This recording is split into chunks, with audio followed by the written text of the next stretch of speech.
Hey! Hello. Hello! Good Strong day, start. good day to you, good sir. Ah, yes, to you too. No, D&D is on Wednesday. I can't. You can't get into the D&D. Yeah. How's it going? Oh, it is well. Did you know, Todd, this thing that we do sometimes on Mondays, this is our season finale.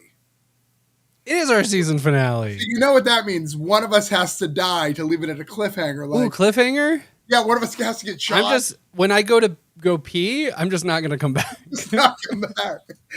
Tune in next season to see if Todd comes back from the bathroom. Yo. Hey, Yo.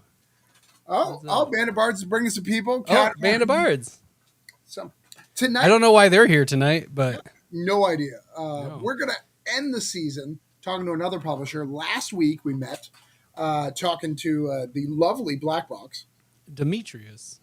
and as we've discussed on this program very clearly, we're speaking to everyone in alphabetical order, all the publishers. So, sorry, Antarctic Press. You didn't make the cut, apparently. Sorry, dude. sorry. What was it? What's Advent? Is that one? Yep. Sorry. Yeah. Sorry, AWA. Put out more books. All right, so we're not doing I don't know the alphabet. That's true. Right. I've proofed his books. Right, you guys have seen my stuff. Yeah, I don't know how to read or write or spell. No. But I would love to level up tonight, man. You know what? Let's go. Let's level up. Let's do it. Let's do it.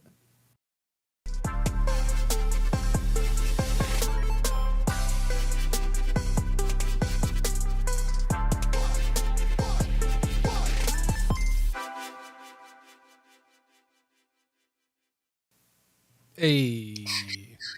Look, it's backwards. It is. You're mirrored. Yes, none of this helps. I feel like you might be giving a hint as to who we're going to be talking to. Yes, I was. Tonight, we have a publisher that I work with. And Todd, you have a book coming out with on December 20th. Yeah. Close working relationship. A close working relationship with this company. So we would be dicks. Just dicks. Are they going to be like, we'd be remiss not to? But I was thinking of the word remiss, but, words are tough. Yeah, they are. It's It's not like I'm a writer or anything, Todd. No. Let's not get crazy.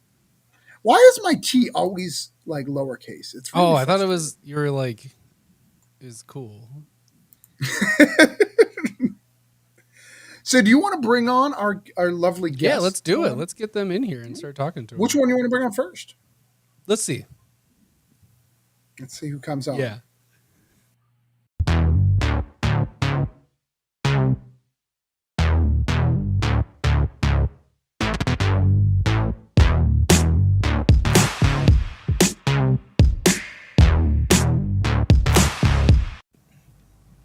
Oh, hey. Look at that. Oh. Whoa. Okay.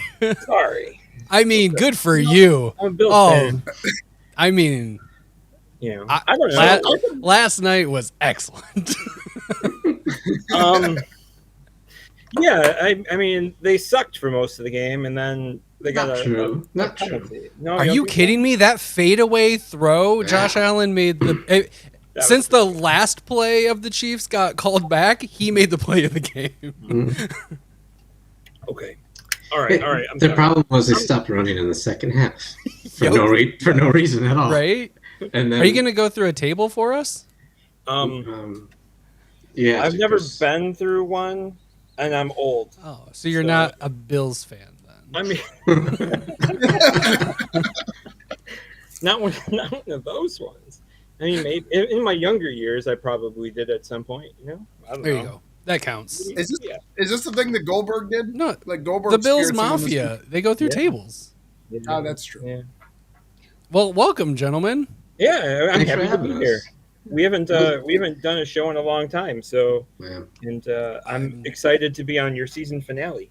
Oh, hey, yeah, excited to have you here. Yeah. Woo woo. Yeah. Yeah, we really wanted to get you guys on, talk to Band of Bards. Not only do you publish Coins Judas, but you publish a lot of our friends' work in the industry, a lot of people who we've had interviews, a lot of great up-and-coming people that are doing a lot of really cool things. You've had Luhan on, who we've had on the show. You have CJ Hudson, who does a whole bunch of stuff. You have Mario, I can never say his last name. Castile, Kilchella. Is it Castile? Candelaria. Candelaria. Yeah, see, Castile and Candelaria, two different words completely. But you have a lot of great people, so we figured we'd get you on, kind of talk to you guys about Band of Bards and talk about leveling up, because you guys as a company, we're going into year 3, right? Yeah, year 3 of being a company. We're finishing up year 1 of being in the direct market. So this is our first year. I'm starting to have tree rings. Yeah.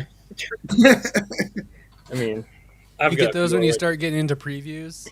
You start Yeah, the rings start. No, those are the bags under your eyes. Yeah, it's those rings. It's Oh my God, what did they do this month? It's karma for all the paper that we're using. I can't tell you whether or not it's going good or bad. I just know that Chris is in a basement and Tim had to sell his house. That's all I'm saying. I'm not saying it's going good or bad. I'm just saying. It's going. We're keeping that overhead low. Okay. Right. So where did it all begin? What was that first little nugget of Band of Bards? When did the Bards start banding together? 2015. Yeah, I think so. I not a few months ago, I found like my first notebook, and it was from like October or November of 2015. So, whoa.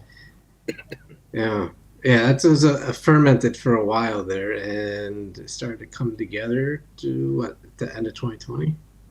Yeah, I think so. Tail end of the first year of the pandemic, I think. Yeah. About now, a little bit before now, and then we were incorporated by March, I think, of 21. And it was you just kind of having an idea to publish books? Like it just kept being like something you kept coming back on? Well, I think, at the beginning, like back in 2015, I was self-publishing on just my own website, my webcomic of moderate likability. Some people hated it, some people like it, everyone has an opinion. It's all good. That's good. And Tim came to me and he's like, hey, what do you think of this idea? And I was like, yeah, it sounds like a great idea. And then life happened, and it took a couple years, and then we got back together and started talking about it, and then it turned into, why don't we just do it? To fill in a couple details, the idea Chris has mentioned, I always wanted to do something to try to bring issues of like better representation for like veterans and the military communities, because they're absolutely not underrepresented, but it's very poorly represented because everything in popular media is, Navy SEAL this, Navy SEAL that, boom, boom, boom. Here's Chris Pratt in like the 80th different show, like in the same character, right? And it's like it completely misses the point. And there's a lot of academic work behind like the civil military divide and how it's a very dangerous thing in a democracy. But there isn't a whole lot of stuff that is like non-academic for mass consumption to bring that conversation to like the larger public. So that was like the original seed there behind wanting to have a publisher that was really focused on authentic representation, not just trying to like tokenize all these different groups and say, like a 1980s ensemble movie, like we got all the right characters here in the most like milquetoast way. So that was like the original idea. And as we kept kicking it around, we're like, what this really needs is to just be broadened in scope and to focus not just on like, this one very, very niche type of story, but like just greater representation and diversity and inclusion as a whole.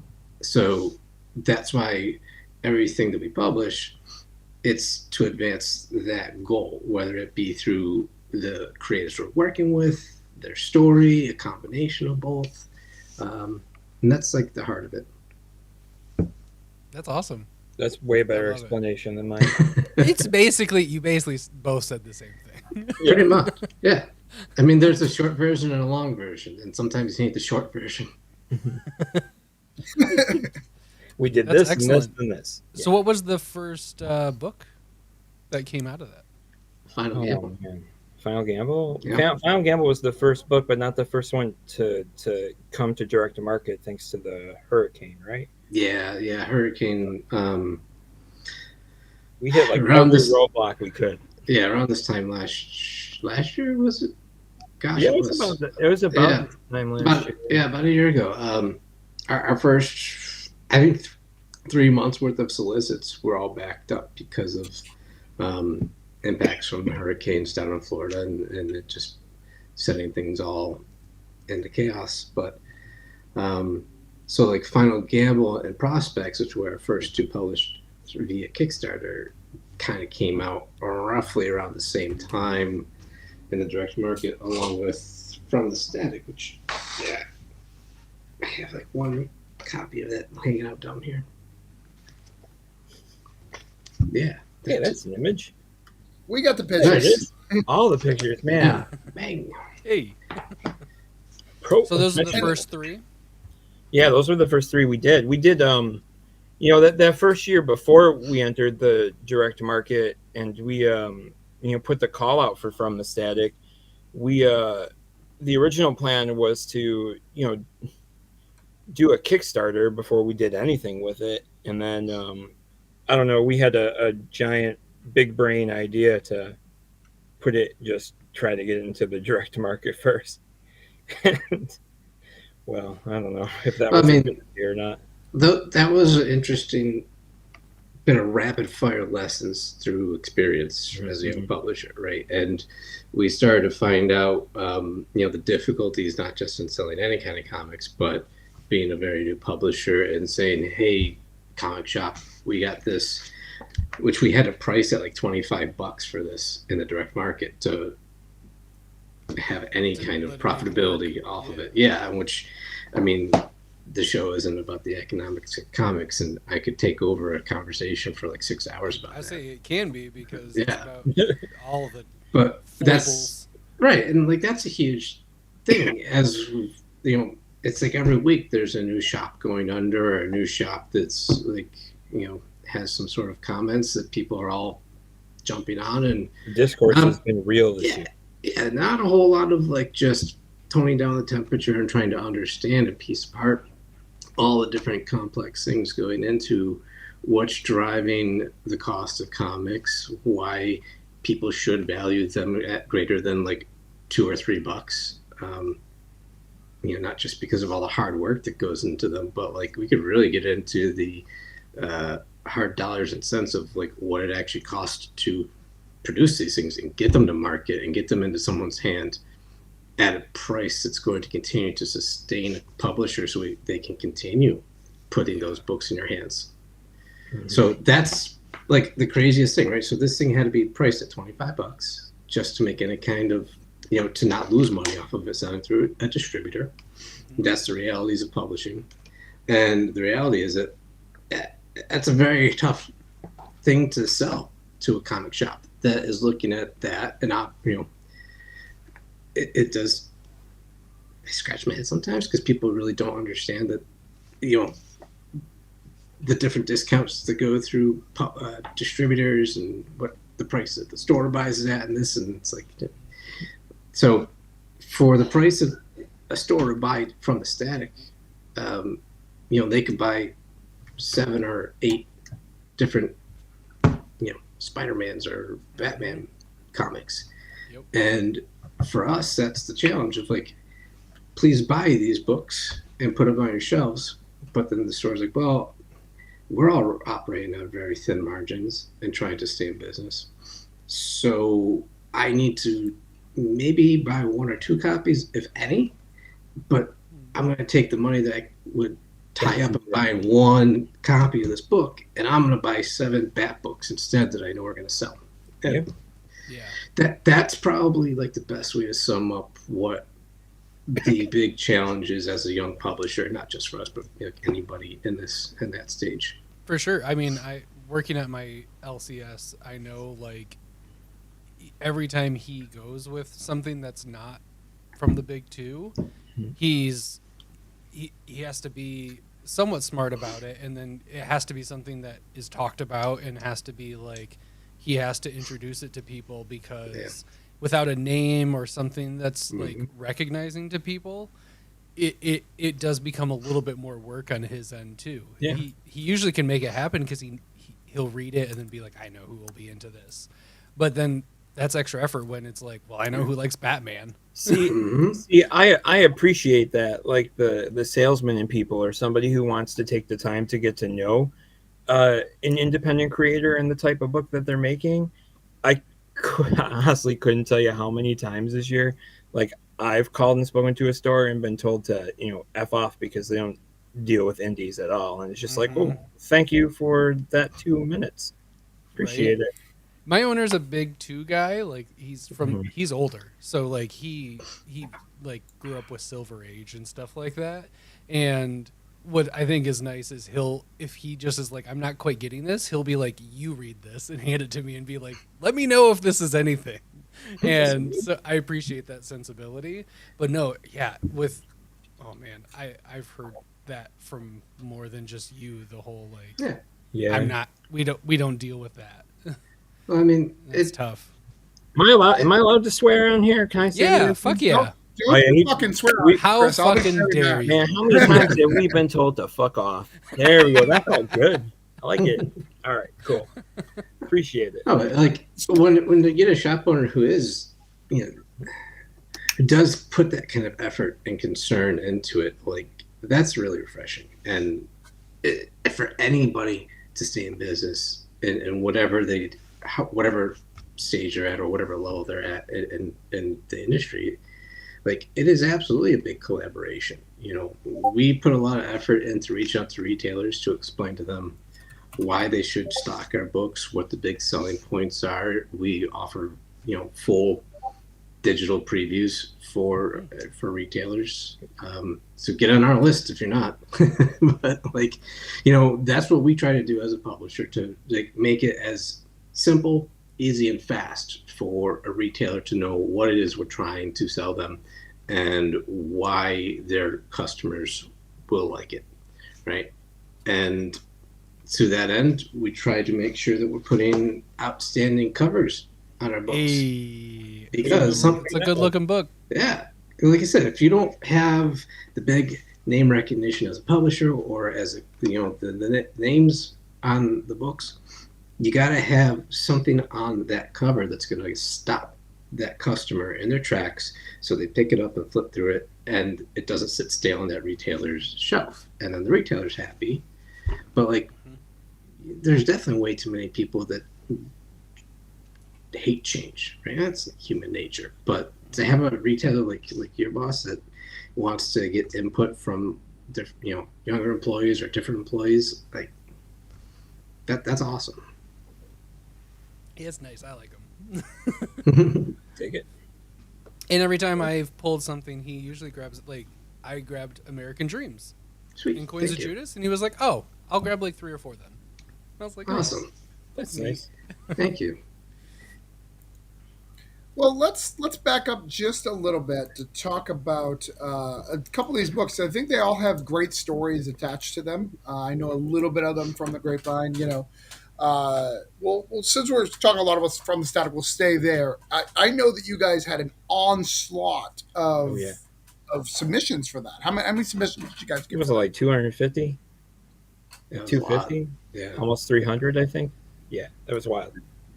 Think about how crazy that is. You guys didn't even publish a book. Yeah.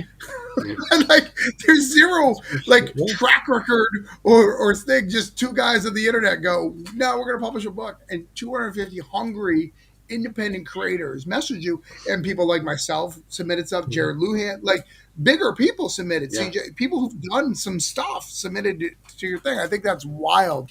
And I think that that's a huge statement of the representation you guys, going to your mission statement of having representation when you guys showed up to the place you guys were making an impact. I remember specifically, I met Tim and Chris. I don't talk a lot about this, but privately, Jerome was like, "You need to work with these guys. They're doing stuff." I was like, "I don't know who these guys are. I'm going to vet them." So I asked them to have a meeting, and I was like, "Who the fuck are you guys? Where are you from?" Basically, in a nice way, like, what's going on? I felt that is that is a nice way to say it. That's not great. Yeah. I could tell you when that happened. I felt. I mean, I've been a part of this community for a while, not so much on like Twitter, but in other aspects of it. But when we put out the call for those submissions, and with the number that we got, and the fact that we couldn't publish all of them, but I felt so incredibly humbled. Yeah. Like just like looking through these, because some of them were absolutely amazing ideas, and for the number that we could put in the book, it was daunting to have to narrow that down, I think, to so few, because there was just so much talent in that submission pool. Big time. And so if anybody is unfamiliar with us, they should quickly understand that Chris is very much the art side and the creator involved in, and like I am the business minded, like dollars and cents person, right? If anybody ever asks me, "Can you do this? Can we do this?" It's like, I gotta talk to Tim. Well, yes, it was humbling, and one of my immediate reactions was like, man, that's really like a statement of the health of comics, and that you have, in terms of supply and demand, you have way too many publishers and way too little money to go around to way too many creators. And not that having too many creators is a problem, it's just that like that imbalance there really is highlighted by the fact that a newcomer publisher can put out a call for submissions and get that many responses. And it's in a way like cool, like we benefit from that, but that goes to the whole like creator compensation discussion, which again, we talk about derailing what we're talking about tonight, but like that's a huge chunk of it. Yeah, pretty much. Yeah. I think you guys did good. I think you were great, and people submitted stuff. And I don't know if I've ever told you guys, I submitted literally just because I believed in your vision. I was like, my name has a little bit of weight. Let me submit. We'll see what's going on. And that's a different story altogether.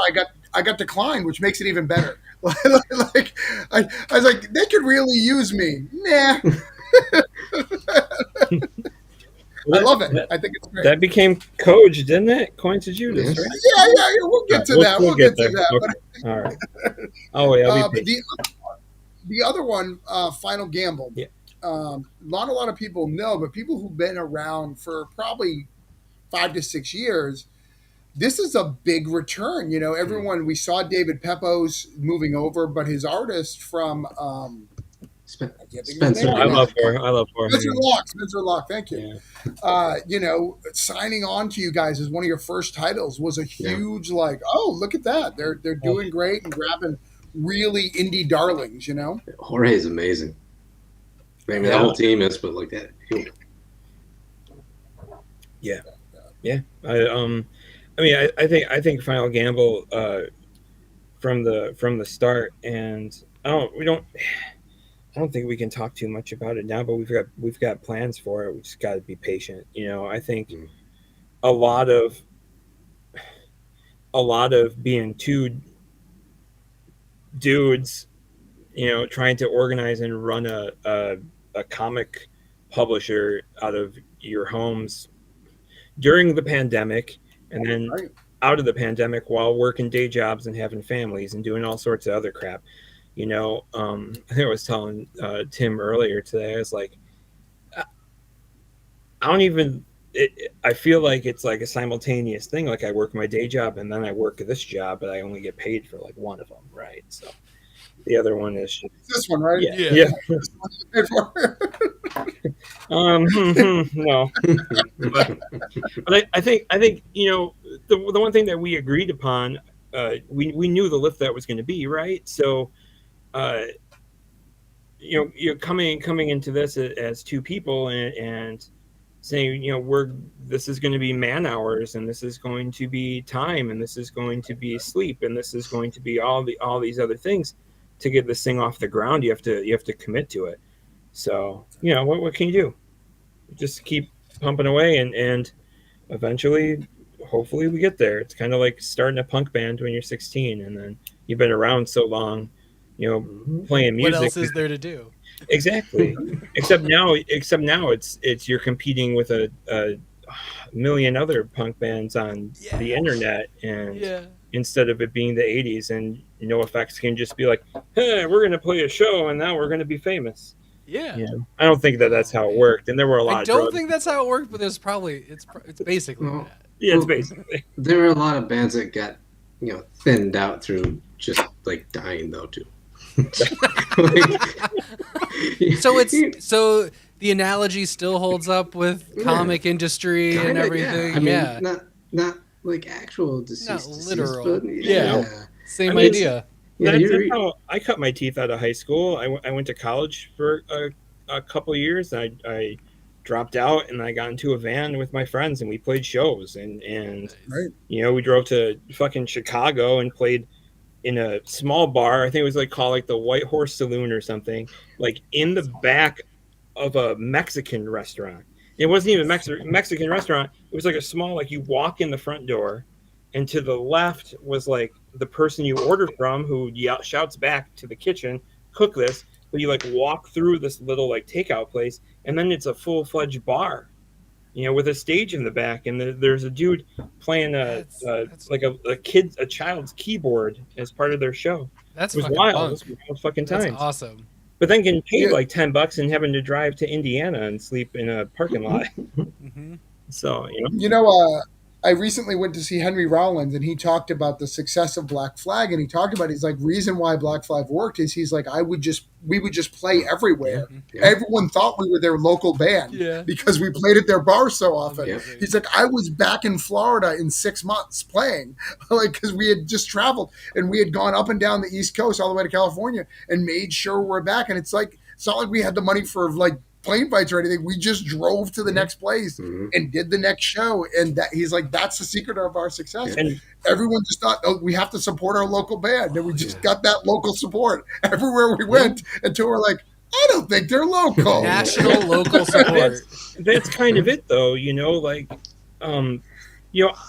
Being part of the creator community, and part of the thing that really intrigued me to do this with Tim was that we're trying hard to put those creators and the people that have signed on to work with us, their books first in the best way that we possibly can, and put it out. And sometimes that means saying, hey, sorry, this has to wait. It's not the right time to do it. Or we're going to do this one instead. But then to push it out there and try to get those eyes on it, because the more that it's out there, the better chance that you have of it being seen. And I think with the amount of work that we put into it, really is it hopefully takes some of that weight off of their shoulders too. That's nice. So tell us about Prospects. Oh yeah. I don't know the origin story of Prospects. I know the origin of the other two, but tell us about Prospect. How that came out? What's going on? When Max, who wrote Prospects, pitched it to us, I didn't really know what to expect. When we were having meetings with anybody, but Max shows up, and he had this beautiful long hair and this big beard, and I was like, this guy's like the dude from that old Yeti YouTube video where the old mountain man's like, the guy was 8 foot tall, had beautiful hair. That's the best impression I get. But I mean, Max is a lovely person, and he had this idea that he had pubbed himself, and he wanted to give it a shot and wanted to give us the opportunity to use it. And the guy's got a family and works hard, and we just want to do good for do right for everybody. So it was you couldn't say no. Plus, it's hilarious. So. And it fits right into where we, it's exactly where we grew up, right? Yeah, basically the town. Rust Belt satire. Yeah. Basically, it's basically our hometown. But it's the endearing thing about Prospects is that it could be like most people's hometowns. I think it resonated with us because it, like Max will say, "This is Rust Belt satire," and there's a little references or like little things in there that really do hit home to people that grew up around the Great Lakes and like the Rust Belt and those like economically depressed areas. But like it mixes in a lot of Simpsons type humor, and like if you ever think of any one episode that would correlate, it's the monorail episode, right? So like with Prospects, you've got this economically depressed town, a couple of fast talking scientists come in and basically tell the town like, hey, we're gonna bring back the good times. You just let us do what we're gonna do, and and over the course of like 150 years, these two scientists basically turn the town's people into either cyborgs or zombies. Like if they're a prospect, if they have anything above average in terms of like physical abilities, intelligence, whatever. So like it's kind of a nice little satire on how you'll have well-connected billionaires coming in and really taking advantage of towns and localities that are desperate. But you also have a little bit of a commentary on like draft culture around amateur athletes in America. So there's a lot of layers to that story. But because so many of us have grown up in those shit kicker towns that are desperate to like find jobs and so that the people living there can have a good life again, I think that's why that comic in particular really does and should resonate with just about anybody that picks it up. Hell yeah. Nice. Let's go Bills. Let's go Bills. Devin asked a question. Hold on, I want to try to answer this. Yeah, I'll bring it up. I didn't. Looking at the publishing model, Yeah. retail model, what do you think about that? What do you mean? Model retail, publishing model retail. Direct market's kind of, I don't know, it's a mess, right? Like that's my personal opinion on it. Sorry, but it's the direct market needs to. People got to stop calling it the direct market because it's like it's not direct. Yeah, no, it's it's like, it's not direct at all. There's a whole language built around this industry that just convolutes everything, and for some reason insulates it from the rest of the publishing world to its own detriment at this point. I would say smaller publishers really need to work together in a little bit better of a fashion, a bit more coordination and cooperation in terms of trying to get more bargaining power and also do something where you could possibly coalesce and challenge these distribution models so that retailers don't want to be buying from every freaking publisher out there because like, oh my god, you'd have somebody that'd be a nightmare. Yeah, but a lot of them also don't want to buy from more than one distributor at all. I think the biggest difference between like that and like book market is the sheer number of like book market distributors compared to comic distributors, and it seems like they're all thriving. So it's real weird. It's a strange kind of mess. I've been in love with Lunar just moving into the market and like disrupting everything, because it's been really neat for like our shop. We get books earlier than we did before, it's really nice for us. We get things ahead of time and everything. And then Penguin is just, that's fine. But it's been really interesting like my boss is like, it's kind of more of a pain, but also like we can get our books ahead. Now we're just waiting on Diamond every Tuesday instead of like, and it's like 70 books instead of like, whoa, we're waiting on Diamond and like, we might not have a new comic book day because this is like taking, like it's not on the truck or something. Crazy, right? Yeah. I wish we knew when our books weren't there. Not to talk trash or anything. We don't want to sit here and rag on the distributor that's obviously like we need them to get our books to market.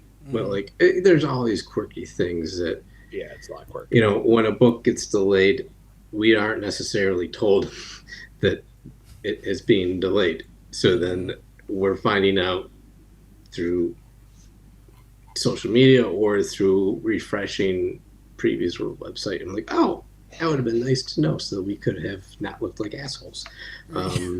Yeah. And so like the ability for a publisher to thrive, relying only on the couple thousand comic book shops, that's a recipe for disaster, right? We as a publisher need to continue to work towards getting into regular book market distribution, and like you are then getting access to a market that is exponentially larger than the direct market. And, Right.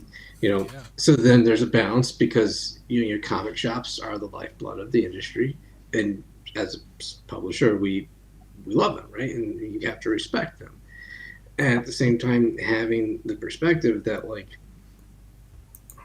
it's going to always be an uphill battle to convince another local comic shop to carry our books, and for the amount of effort that we put into that,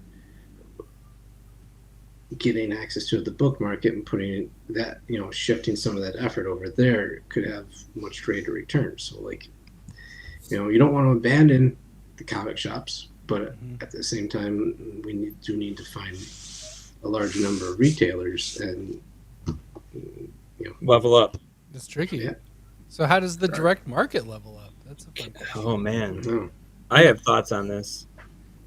It's got to be. I mean, it's got to be direct. I think that there's different parts to that. Like, what is the new direct market? Kickstarter's probably part of it, right? Crowdfunding's part of it. Digital has to. I think that digital's been around for so long, and you had like sites like Comixology that are, I mean, it's dead at this point, but there's a new kid on the block though. That's there it is. There it is. I was going to say that, but now there's Global Comics. Yeah. But I mean, it's the direct market has to be direct, right? Like it's the direct way to get it, books into people's hands. Your own website, at conventions, via Kickstarter, using your mailing list and things like that. It's that's the direct market. We can use the direct market and the indirect market to boost yourself up. I like that the more direct version is the indirect market, and the direct market is the more indirect version. Well, Devin mentions in the corner his comment was in regards to the bad idea method, and bad ideas method works because they have. And I wouldn't even say it works because they have half the doing bad idea that they used to. Like half the shops are not doing it. Right. I saw them a couple years ago near Comic Con, just running around being a spectacle. I asked Chris if at the Nickel City Con here in Buffalo, if I should wear my Speedo. We decided to go with short shorts. Sure. Yeah. The Daisy Dukes are safe. Yeah, we did our own version of the bad idea marketing, but well, he's talking about the you go directly to shops, they come to you, you have a set thing, they get the and I got to tell you, Dimitri, like regardless of whether or not you like bad idea or don't, for a while people were lining up front of comic stores on a Wednesday to get a book. I have a pin somewhere. You got a pin. I got a pin somewhere. I don't know where it is. Like, love it or hate it, I met him at Baltimore. But again, a lot easier when you have Matt Kend. A lot easier. And it was like kitschy. It was new, and it was like, we're bored. We mostly stay indoors, so we can stand outside for 20 minutes to do something. Right. But it's like, if everybody did that, everyone would be like, I hate comics. I like Jack's X in his comment here about comic shops needing to reach out to indie creators and do something to increase their advertising and awareness. I agree with that. I think the market especially with the distaste or the discourse over the big two, um, shops probably embracing indie a little bit more and working with the publishers to kind of build that out is probably the next step in growth, really, or at least part of fixing what's broken. That's my opinion. I mean, it's probably wrong because I'm a moron, but whatever. I mean, Well, and everyone who's my idol in comics, and I say this to any creator comes up to me, they do indie comics tours. They'll go to comic shops. They won't just do cons. They do comic shops and come on a Wednesday and do stuff.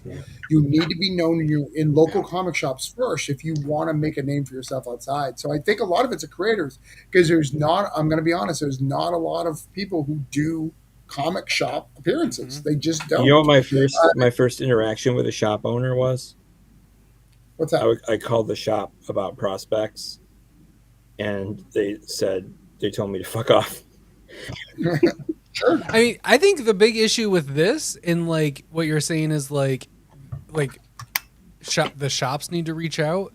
I don't know if you We reach out to shops too. I think exactly. That makes a lot of sense because you guys are needing to be salesmen. The problem with shops being more proactive and things like that and like doing well with the sales, I don't know how many shops you guys, probably a lot, have talked to. I've also been in a lot of comic book shops.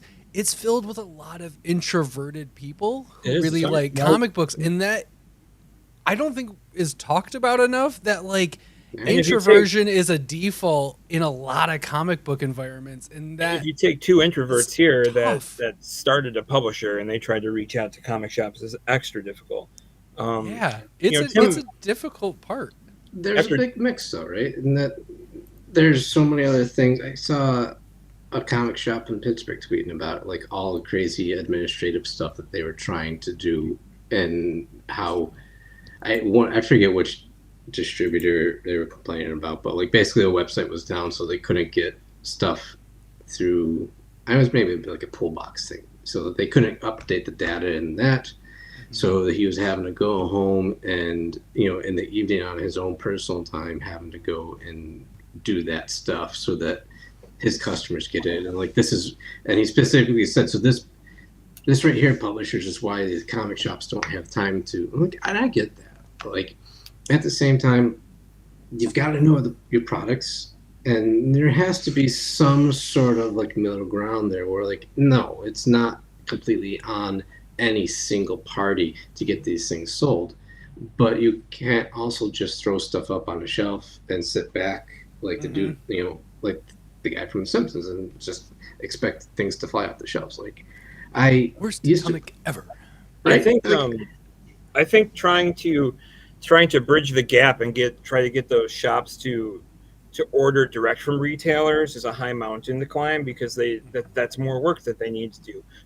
We later this year, towards probably June, July, started to implement and build out a retailer program.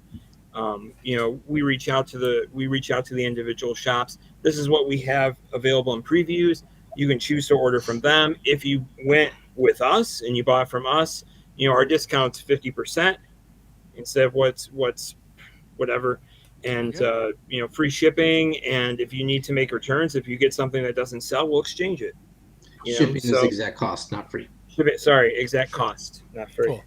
But like, I love and having to give them giving the shops the ability to like say, hey, we ordered like 4 issues of Lycan by C.J. Hudson, which would absolutely sell in anyone's shop, but by chance that it didn't sell, we would trade those out.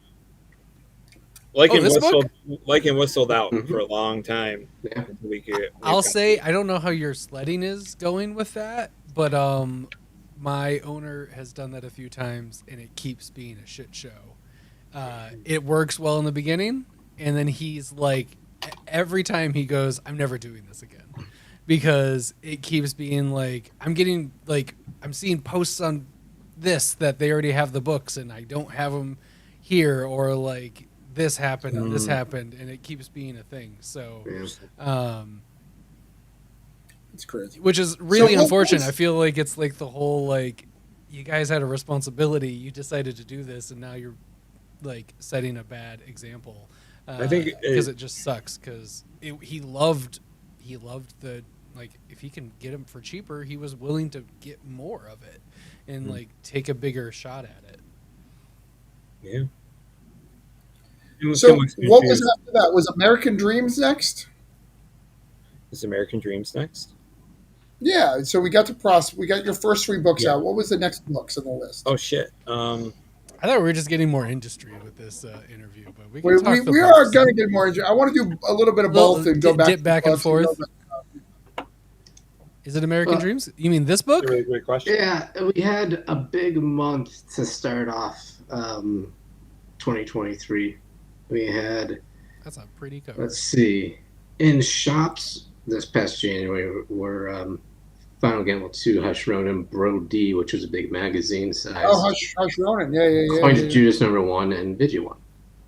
Ooh, wow. Yeah.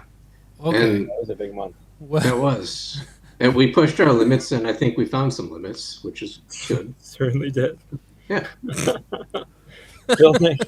building 5 books to send out to print. So what you want to pick a first one to talk about of those? Yeah, what do you want to talk about first? I think what you got up is good. Oh. We can talk about coins. Let's talk about coins. Yeah. Travis is here. Chat. If only we had like 3 people who could really talk about this book. 3 of us here. No, Coins was good. I was really happy to launch our first year with it. Coins of Judas was a book that was made for Band of Bards. It's my first direct market book, like exclusively. Like I've had other books and stuff, but like this is, you couldn't buy a Kickstarter. It was the first time Todd was like, so wait, I don't have to pay $20 for an issue? What? Like I don't understand. Previews? Do I owe you 15? Right. Do I owe you 15? Yeah, Like I just PayPal'd him extra money because it seemed wrong. How does this work? Tales of I submitted Tales of Static. The guys liked it, and we came up with a deal to come out with a full series of Coins of Judas. We did 2 issues last year, and it was fun. And it sold well, sold out at Diamond. Had tons of store exclusives. I got them in the store exclusive market. They were not fans of how many I did. They're mad at it. It was a lot. It was honestly, I was, that was entirely new to me, and how that worked. So it took me a minute to wrap my head around the whole store exclusive idea. But I think in the end, in like retrospect, that was a lot of fun. And honestly, some of my favorite covers that were done for that are the store exclusive ones. They're super nice. Yeah. Yeah, Jen King's cover out at Space Cadets. That was a fun one. Wait, which one? Which one was that? It was Gillard's. It's he just with the gun. He has the gun pointed out. It's just. I should go grab it. It's over there, I think. Yeah, I think you've got all. I wish I could have gotten that one. I think I got I got most of the stuff now. It's on my table back here from the move. So. Yeah. I got one if you need one, Todd. I can probably get you. Yes. Heck yeah. But yeah, no, it was a lot of fun. It got a lot of buzz. I was very happy to be with it.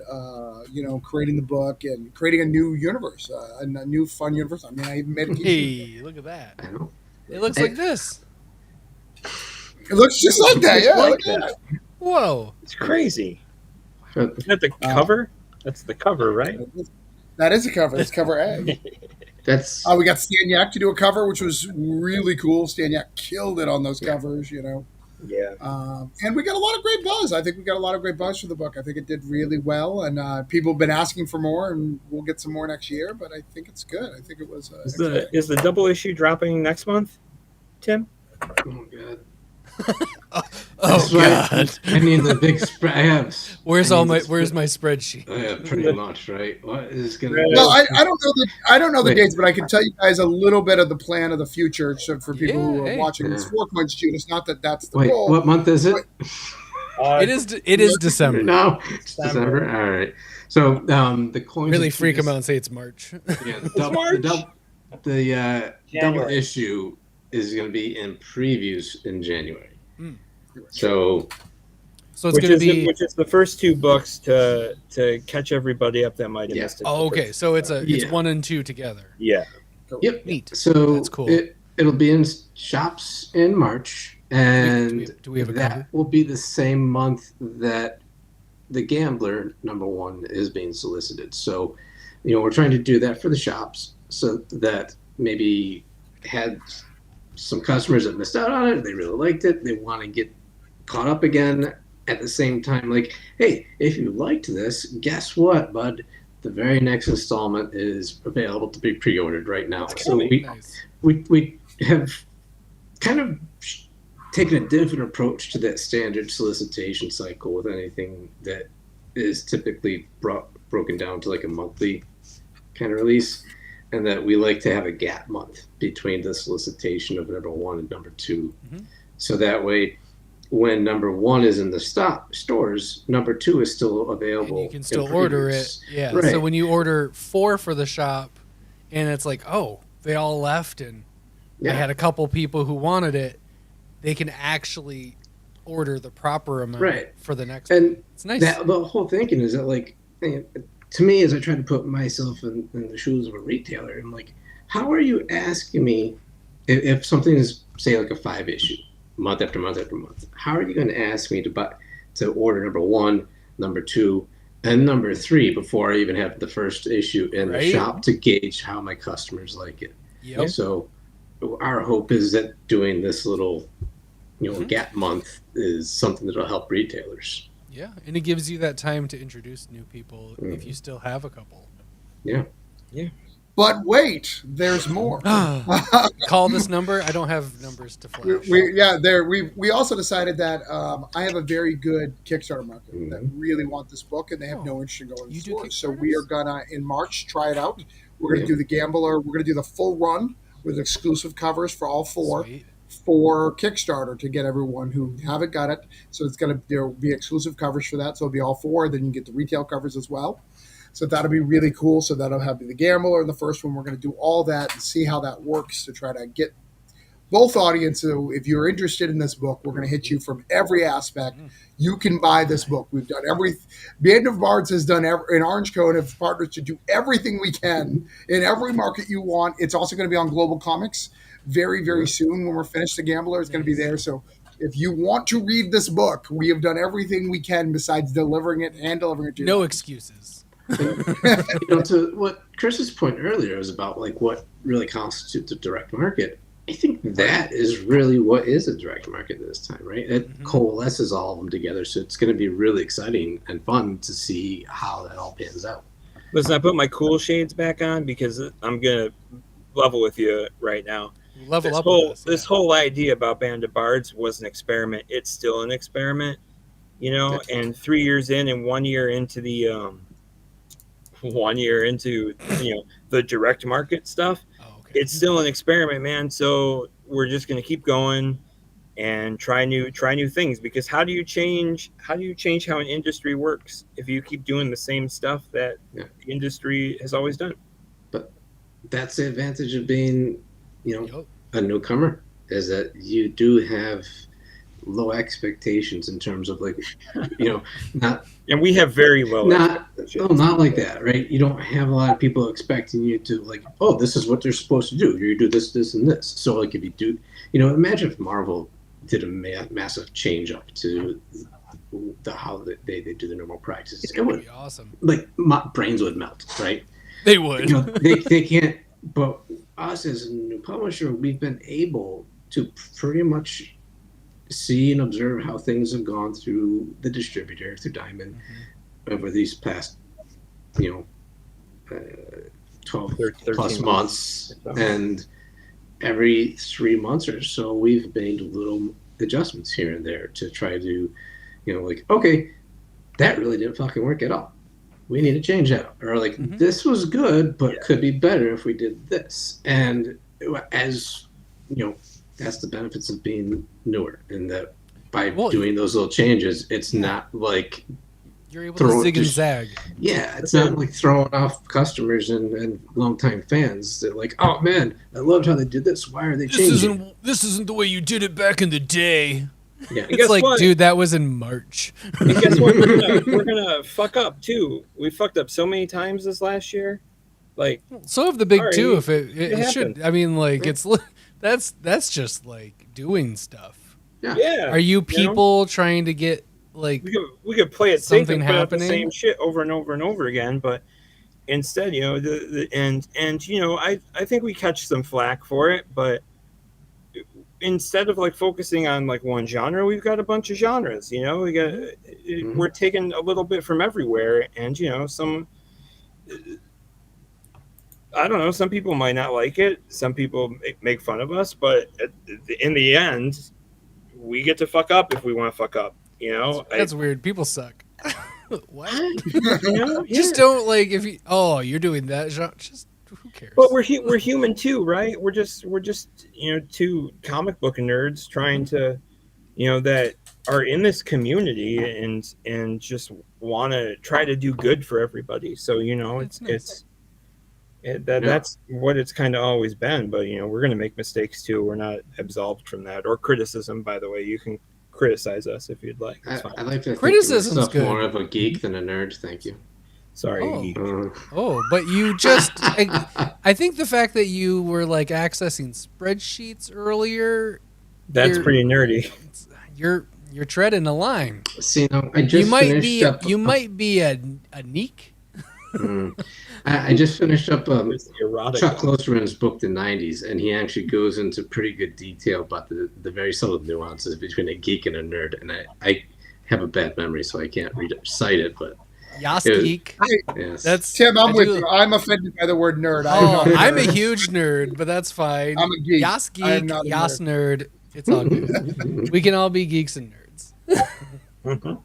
The other one that really impressed me at my launch, not that I didn't like, Brody Ben's one of my favorite artists in the industry, but like Hush Ronan, like it being black and white, it being something special. I mean, and that cover is amazing. I mean, that book is really, really vibed. I've read every issue that's come out since.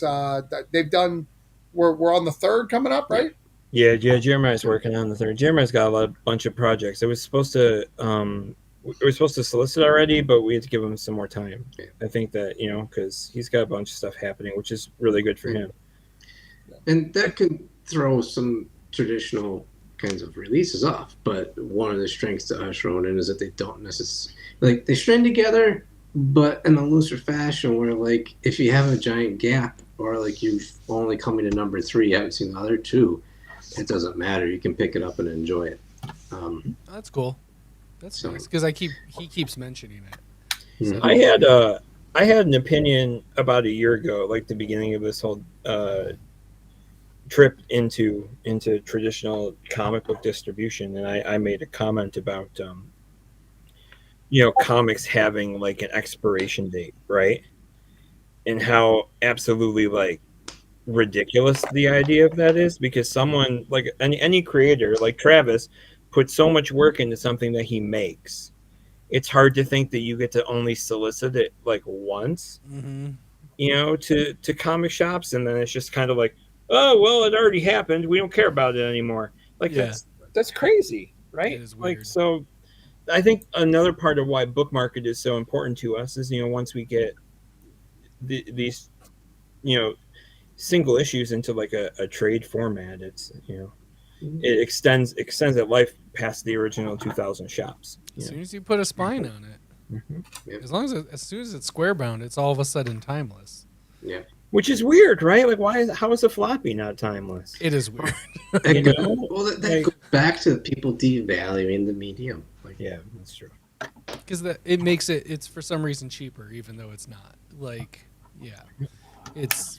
Well, it's the argument that comics should be $3.99, but costs $6,000 to make 22 pages. Right? Yeah. Which, oh man, don't get me started on like quality of some things. Like perfect example of it, right?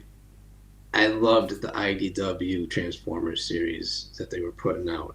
I mean, I followed that for over 3 years. It's all about that, I think. It was gorgeous artwork. It was a fantastic story that really took you to like into so much lore of Cybertron, like back before the Civil War. Some weird stuff too. And man, but those things couldn't even sell 10,000 copies per issue. Because people couldn't understand what Unicorn was. What's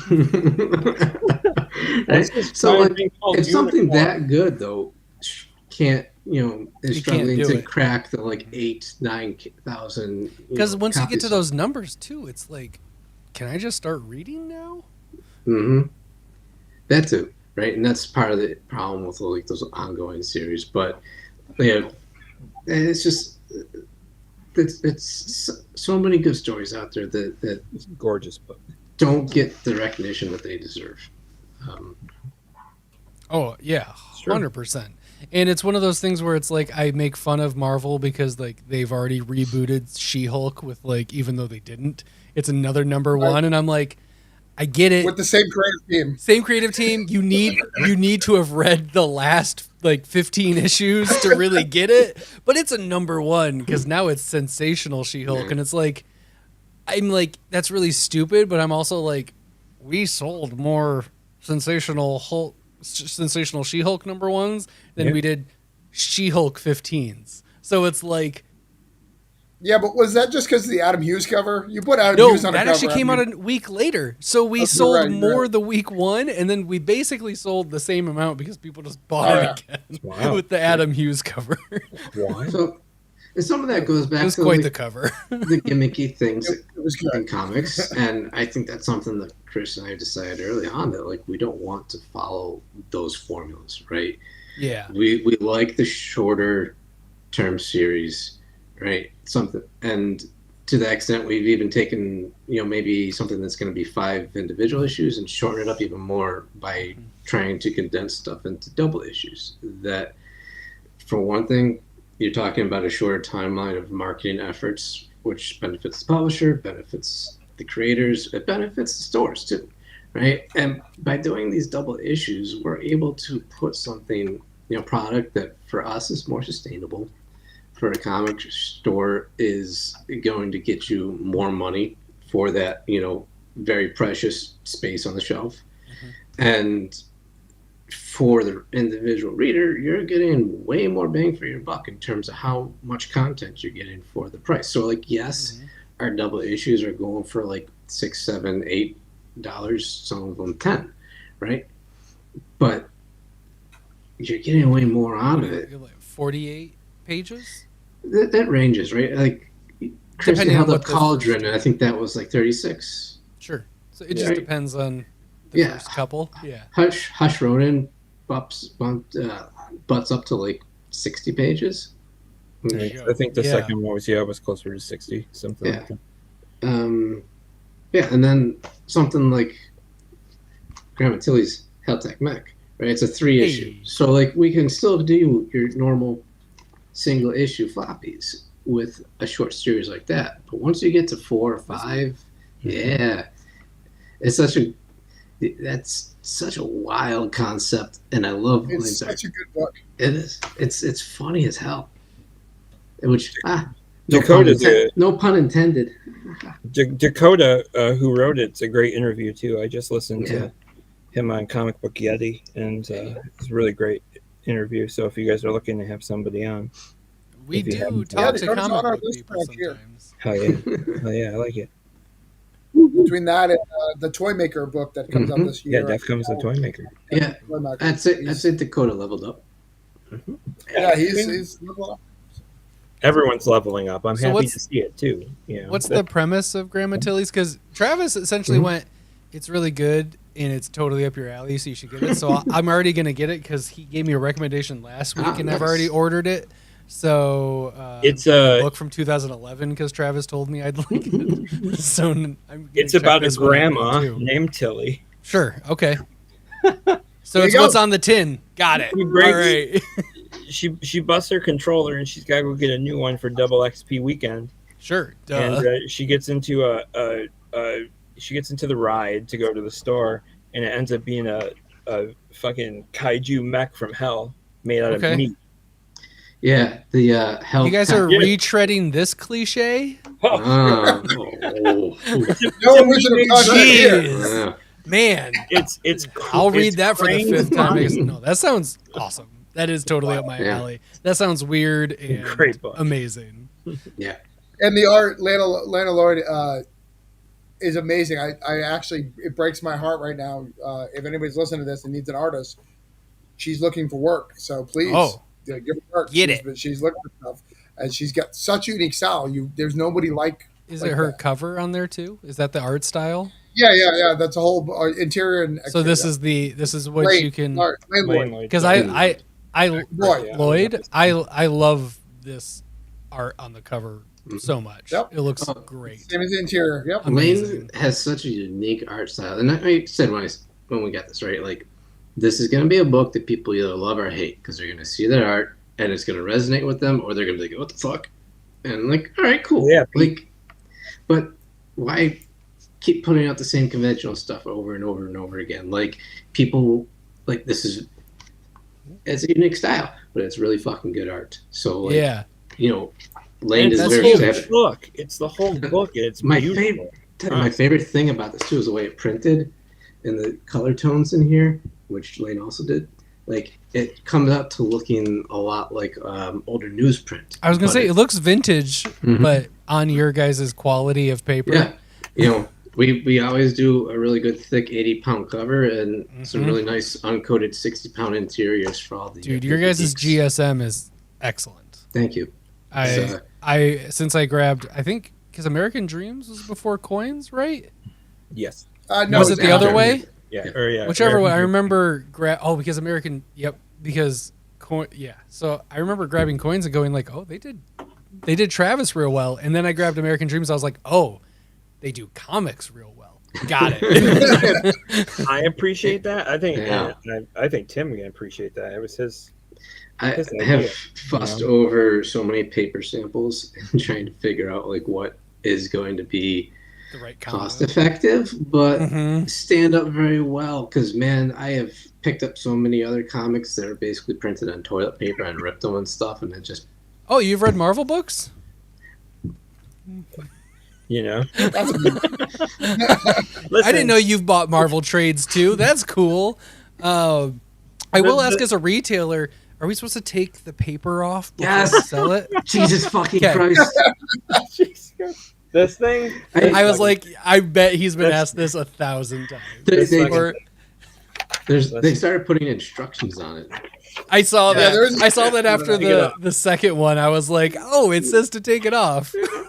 Like I think we're so sorry. Is my perfect metaphor for comics though, because like the printer was like, this is a really good idea to help give better protection in shipping, because that's a huge complaint, and it protects your cover better. And then everybody complained. What do we do?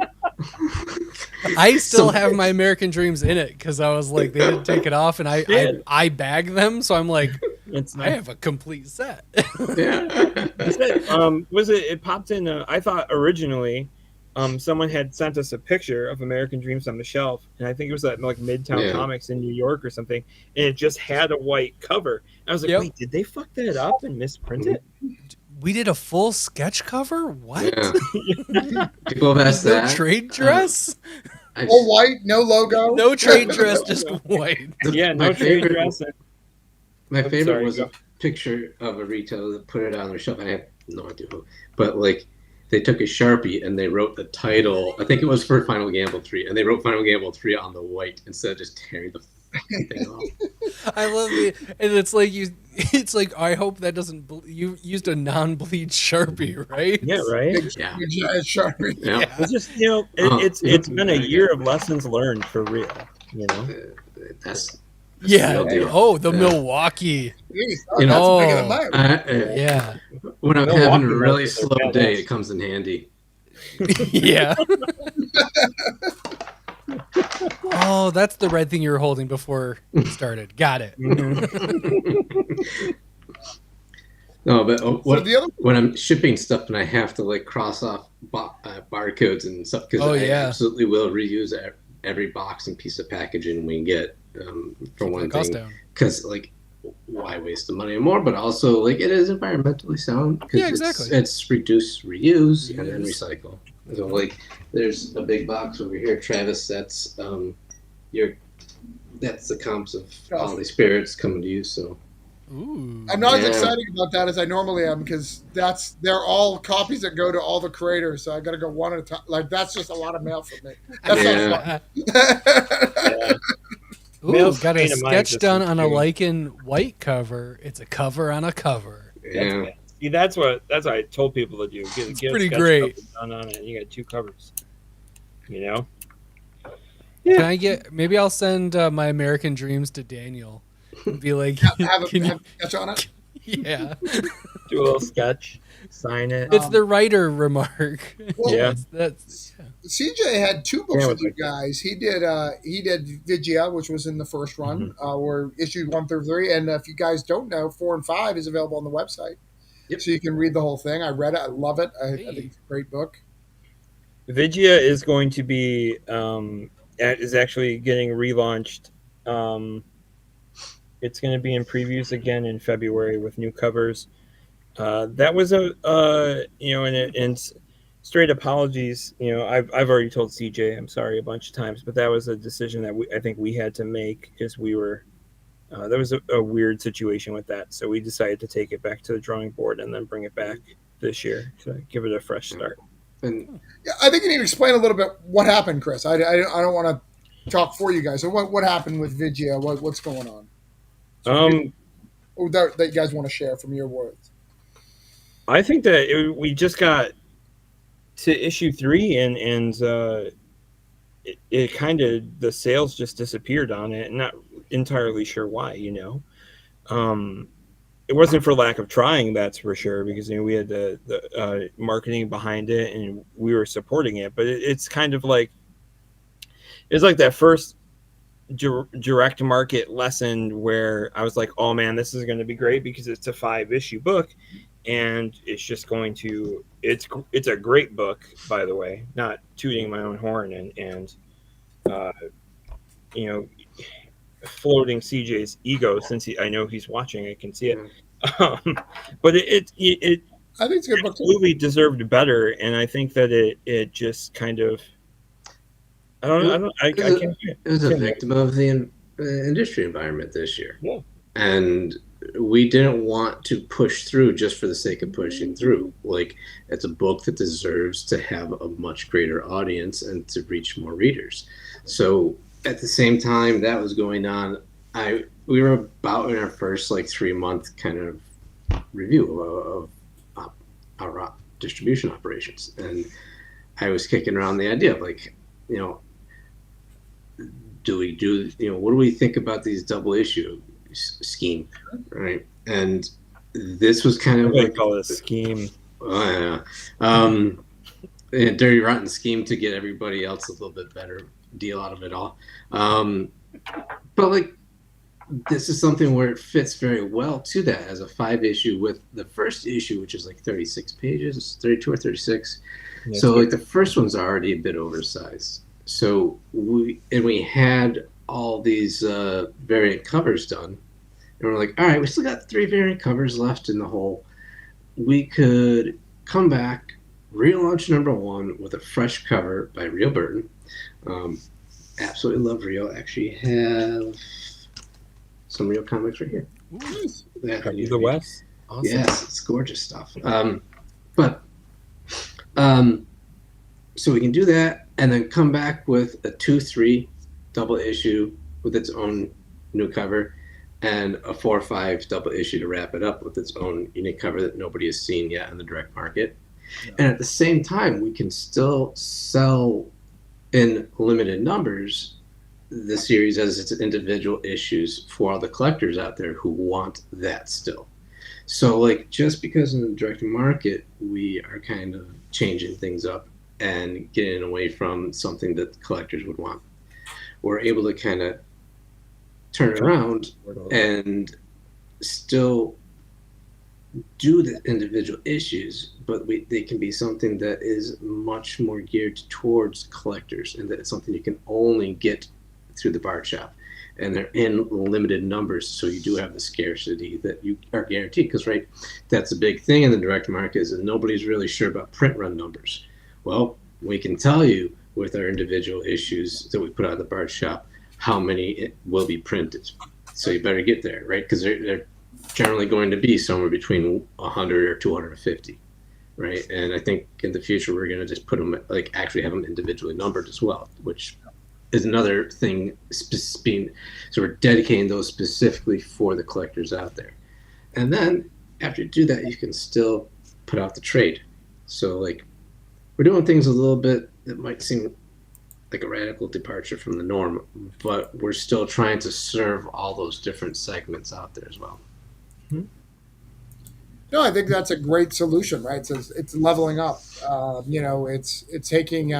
This is a loss for us on some level. How can we make this work in a different way to make it successful? And you're going to try this new way and see if that garners a success. And going back to Chris's principle, why does it have to be out of print? Like, why does it have to be one and done if it doesn't work? Especially if you believe in these things, anybody could come out, let's use Spawn Batman, right? In the week that Spawn Batman came out. I don't know what books came out that month, but I know that Spawn and Batman was, it was a $9 book a piece, if I'm not mistaken. Yeah. Todd, do you remember? Yeah, that was a pricey. Todd must be muted too. Todd, do you remember my wife is communicating with me at the You're moment. good. You're so good. I'm lightly distracted. Spawn What Batman? was it? What was the pricey book? What? Do you remember the price of Spawn Batman? Spawn Batman? I mean, $4.99. No, I think it was more than that, wasn't it? No, it was bigger than I think it that. was closer to 8. Oh, are you talking about the new one? The newest one, yeah. The black Oh, one, yeah. okay, yeah, that was a $7.99. Yeah, and most people special bought multiple book. covers of that. Mm-hmm. If you brought Vigi out on that month, you were screwed because a lot of people go all in, thinking they're going to flip it, think they're whatever the case would be, even if it doesn't translate that, and you're done, right? You're done, and go, sorry, we picked February. We didn't know that Todd McFarlane was coming back to Batman. My bad, right? Todd McFarlane, one of the few guys who can still consistently like sell 6 figures of copies, like insane. Someday. But, on that point too, as we look at the publishing schedule, everybody knows that December is a month where like the big two just flood the comic book market with all sorts of holiday specials and stuff like that. So it's like, obviously we don't want to be putting out brand new number 1 to hit stores in December, but like, do we want to be putting out anything fresh at all? And this year we're going to try to just kind of use December of 2024 as a month to do like Offered Again. So things that we thought, that we really believed in or that we really loved, or just things we just thought should, deserve a second go around, we can put them out to be offered again and get more readers out of some of these titles, or just give a book another chance to get out there in front of people. So, yeah. No. You guys, go ahead. I'm sorry. I was just gonna say I'm really excited for this year because we've got a lot of stuff planned, but we've got some Kickstarters planned too, and I think one of the comics and one of the books that unfortunately we kind of held out of the direct market is Magni the Mighty, and we ran a Kickstarter for that last year to fund it, but we're doing another Kickstarter because it's a big story, and we really want the ability to work with Devin and get more of that story ready to go before we just throw it at stores, and he's been super patient about waiting for that to happen. So it's just, that's one of the things that we've got planned for this year too. We're really excited about. Nice. So what was the second round? So that with American Dream, what came out with It was American Dream, and then we had Chuck's book that got messed up. So we don't need to go into that. But American Dream. Monsters and Midways, Working Class Wizards. That was I don't think that was just something that. Oh, you have the old cover. Yeah, look at that. Wow. There we go. Thank you. I colored that cover, by the way. I'm very proud of it. I'm not really a colorist, so I was very proud when I finished that. I was like, oh, it looks good. I like that the green is not just in the background; it shows up on the X. I appreciate right. that. It's in the world. But that was a more lessons learned, but Well, that was a it lot of prolonged. weird, like diamond Yeah, infrastructure stuff that, like, again, some things you aren't going to learn until you experience them, and yeah, Right. like it was solicited by another publisher, which, to our understanding, well before it even came to us, but like as far as we understand, they never even had the rights to do it, to publish it at all. And for some reason, it Right. got solicited under them. So then when we went to solicit it, shops were trying to find it, and it was coming up under the old solicitation under a canceled. different publisher, and it was showing canceled. And these stores were like, "What the fuck?" Whoa. So yeah, it that really hamstrung the sales on it. Yeah. So we're like, all right, we're gonna cancel that order, go back to the drawing board, do some more, title development, and I think it came back way stronger. And then this year, we just got the order in for them. Everybody knows comics has been, down. Sales have been down across the board for everybody this year, and it sold better this time than it did last year because of all that mix up. So, that's another case where we had to be creative. We had to really work and cooperate and collaborate with the creative team. But I think, with everybody just putting some little bit of faith into us and being patient, like we came out with it being a much better win. Awesome. Hell yeah. Nice. Hey. Yeah, I think that's really cool. I think American Dreams, did really well. We Mhm. got so much buzz. Being in CB, what is that? CBSN, what is it? Comic Comic Shop. Book Resources keeps it listed Yeah. as like one of the top 50 of Yeah. like this year, and No. I'm real proud of that. And Dan, Yeah, it was Dan has wild. a great series. Yes. Yeah, I mean, it's another one that is easy to resonate with people because I always tell people it's basically Jewish Superman. If you Right. want me to give you the absolute most succinct sales pitch of it, that's what you need to know, right? Jake Goldo, he's a Jewish immigrant in New York City around the turn of the century. Which, sidebar, at the turn of the 20th century, Buffalo was the fourth largest city in the country. Hey. Yeah, what a downturn we had. But no. because of the Bills. That didn't work out. Four Falls of Buffalo. So, man. like, Jake is somewhat a victim of an accident where Thomas Edison's wacky experiment in Central Park goes awry, and Jake gets zapped with this weird energy and gains all these superpowers, right? Very typical kind of superhero structure, but it's got so much heart to the story, and it tells such a wonderful tale with like a really strong moral compass to it, without it being preachy, right? You're there, you're able to enjoy the story and the artwork and be entertained, but there's a real big like lesson to that story, and you can take that for what you want. You can just read it and be entertained and enjoy the art, or you can really dive into the whole story.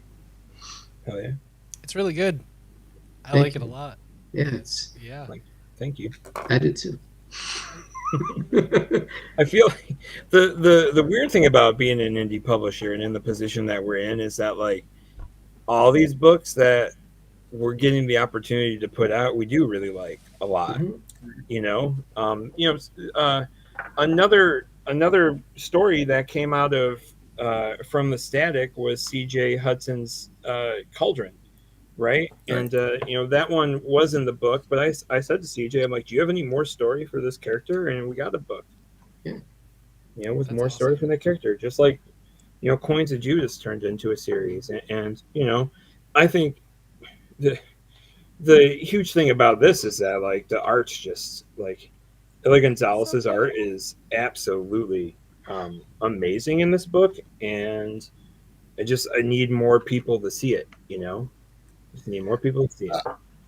And what I love about it too is when I looked at the lettering, I messaged Jerome and said, "Wow, I don't I don't like that lettering. That's not my style of lettering. It's not my style because it's very cartoony. But I love that Jerome is so talented that he can do that because he's done so many of my books and so many things that he can do something drastically different that works. He also did Lycan, which was a huge success, surprise success, right? Like Lycan, was a book, just a one shot that CJ that he kind of had in his back burner, right? You guys liked it and it killed it. We really want to have the opportunity to get CJ another issue of Lycan. Hold on, I gotta find this page because speaking of Jerome, man, let me tell you, when I saw the lettering for this and it actually happened, and I looked at it, I was like, wait a second, is that shit upside down? Shit's upside down. It's upside down. It's like she's upside down. That was my favorite panel. That's awesome. Holy crap, man! That's really great. Yeah, so I feel like with a lot of it, we've gotten such a. I'm gonna disappear and never come back. Quite the please come back sometime.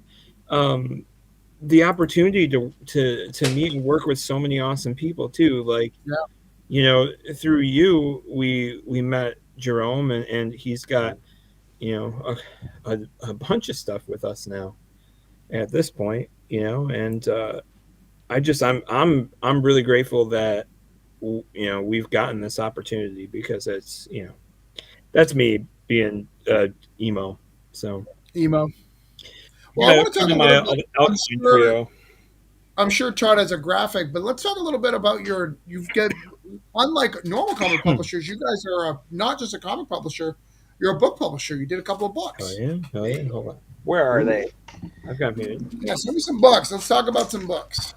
And by the way, guys, because it's getting late, I'm going to wrap it up before we get to talk about everybody. So if you're Band of Bards, we do love you guys all, but we may not everybody, but can't touch on everything. But if Tim's grabbing it, Elise Russell's book, Elise and Danny Rivera have a book called Sentience, which is one of the major cornerstones of what we're bringing to the book market.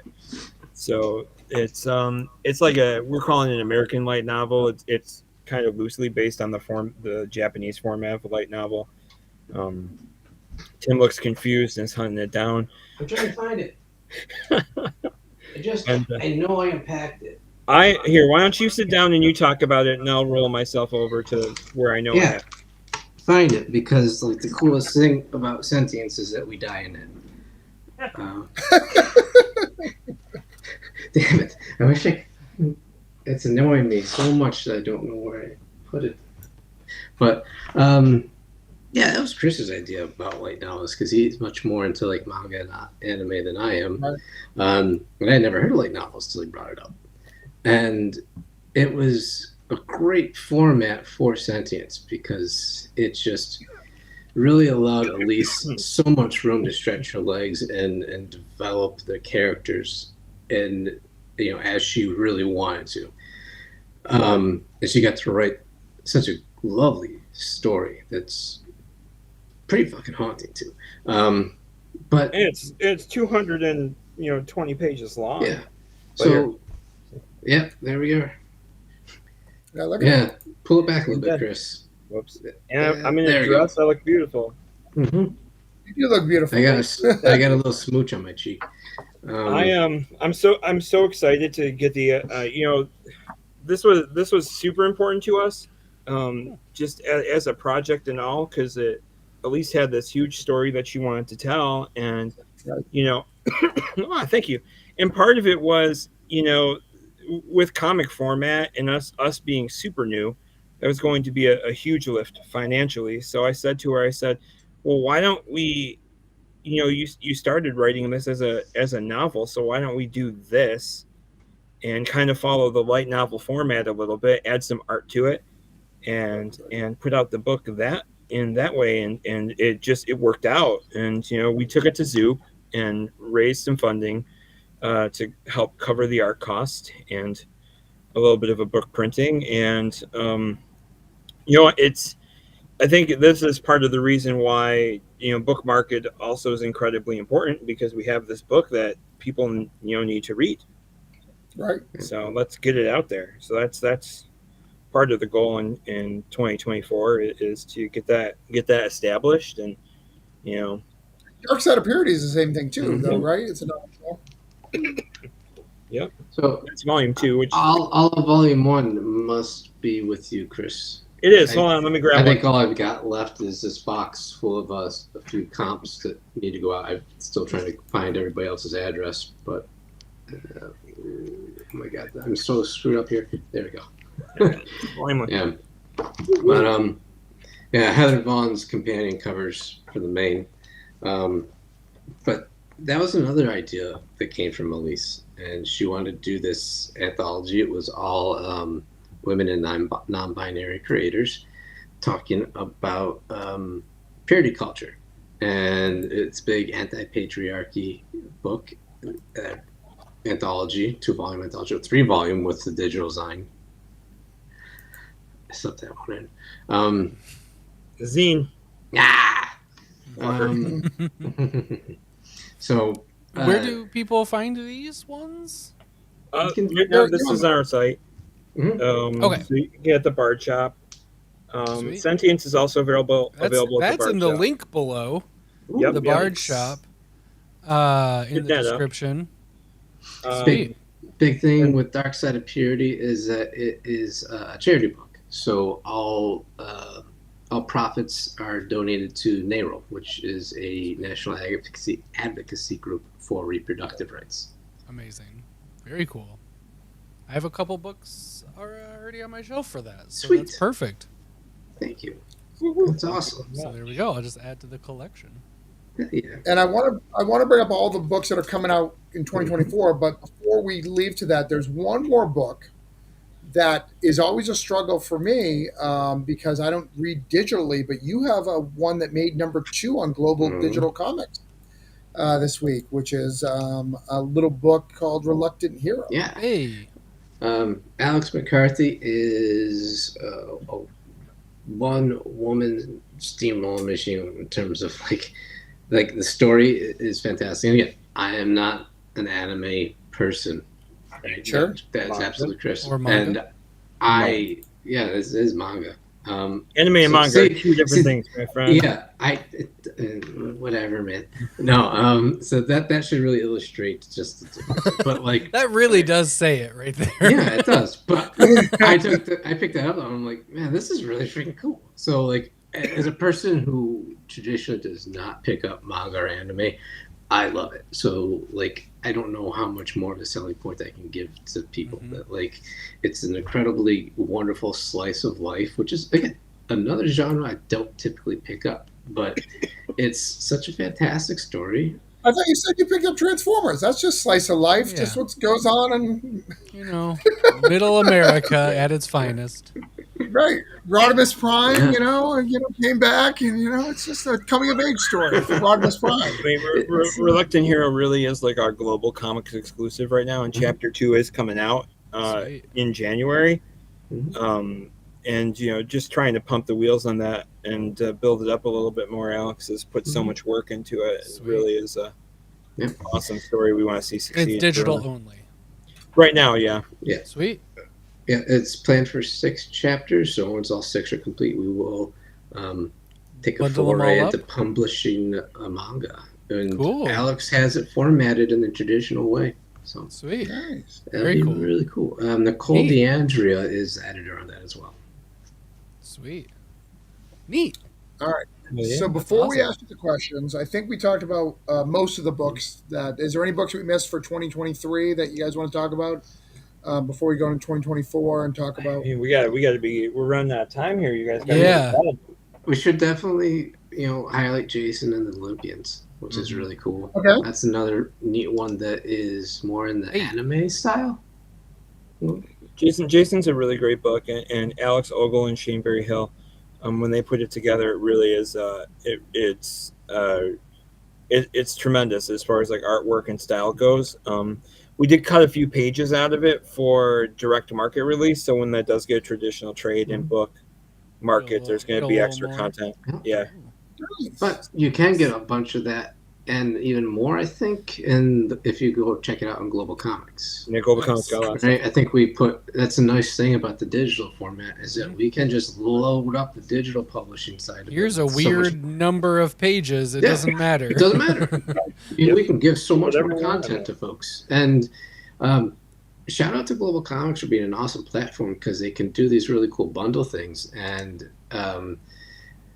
Jason Olympians is part of our Leading Ladies bundle. So Nice. if anybody's out there trying to check out a whole bunch of comics from us without, throwing down a whole bunch of dough, but being able to get a bunch of comics to check us out, there's a lot of cool bundles there. There's like a first issues bundle. There's Coins of Judas bundle. So you get to check out a little bit of everything with Yeah. one and They've got commit to it. That's cool. They've got a lot of plans in 2024 too, and I think one of the best opportunities that I had going to New York Comic Con back in October was getting to meet with them and kind of talk about the future of like Band of Bards on the platform and all the cool stuff that's happening pretty soon actually. So there'll be some new stuff coming up and announcements Very cool. pretty shortly. So kind of pumped about it. Yay! Awesome. That's good. What else we got? All right, so 2024. Next year, 2024, right? Next year, yeah. You've got a whole bunch of slew of books coming out. Yes, next year. I'm really excited, about Worlds Away, about the Bardic Tale, the Working Class Wizards. Like those are the three that we know of, right? Those are the three that are announced. Yep. Let's see. I'm gonna count up what we haven't announced yet, and then let's see. 1, 2. There's a handful of things in here that we have not yet announced. What books haven't you announced yet? Are we going to talk about it? You know what? I'll give one tonight because you guys are. You get awesome. one? Only one? Well, hey, only one. We have to be Can we get one judicious. from Tim and one from Chris? That seems fair, okay. right, Todd? Can I'll talk about an older one that's coming back. I mean, we already talked about Vigia, but I'll talk about another one. All right. Which one should I Starts petting a white cat. I know, right?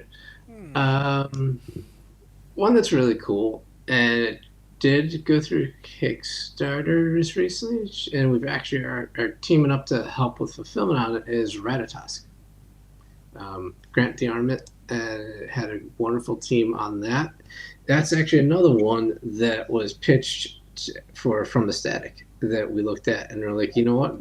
This would be a lot more fun to develop as a fuller standalone story rather than being, crammed into 10 pages in an anthology. Like, let's give this some room to walk. And what's it called?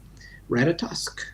Ratatosk? Yeah, it's cool. Awesome. Like it's tied in with it's basically like the evil squirrel. That's a trickster, right? So Ratatosk is actual part of Norse mythology. It's a squirrel that lives in the world tree that I'm not going to even try to pronounce the name of. Yeah, go for it. Yggdrasil. I cannot. There's too many syllables. So Ratatosk basically is a troublemaker that would take knowledge from the base of the tree and then run through all the branches, spreading rumors of this or that, and just basically being a shit starter. Nice. So in Ratatosk, the main character, she is like a kind of a paranormal investigator, and she's out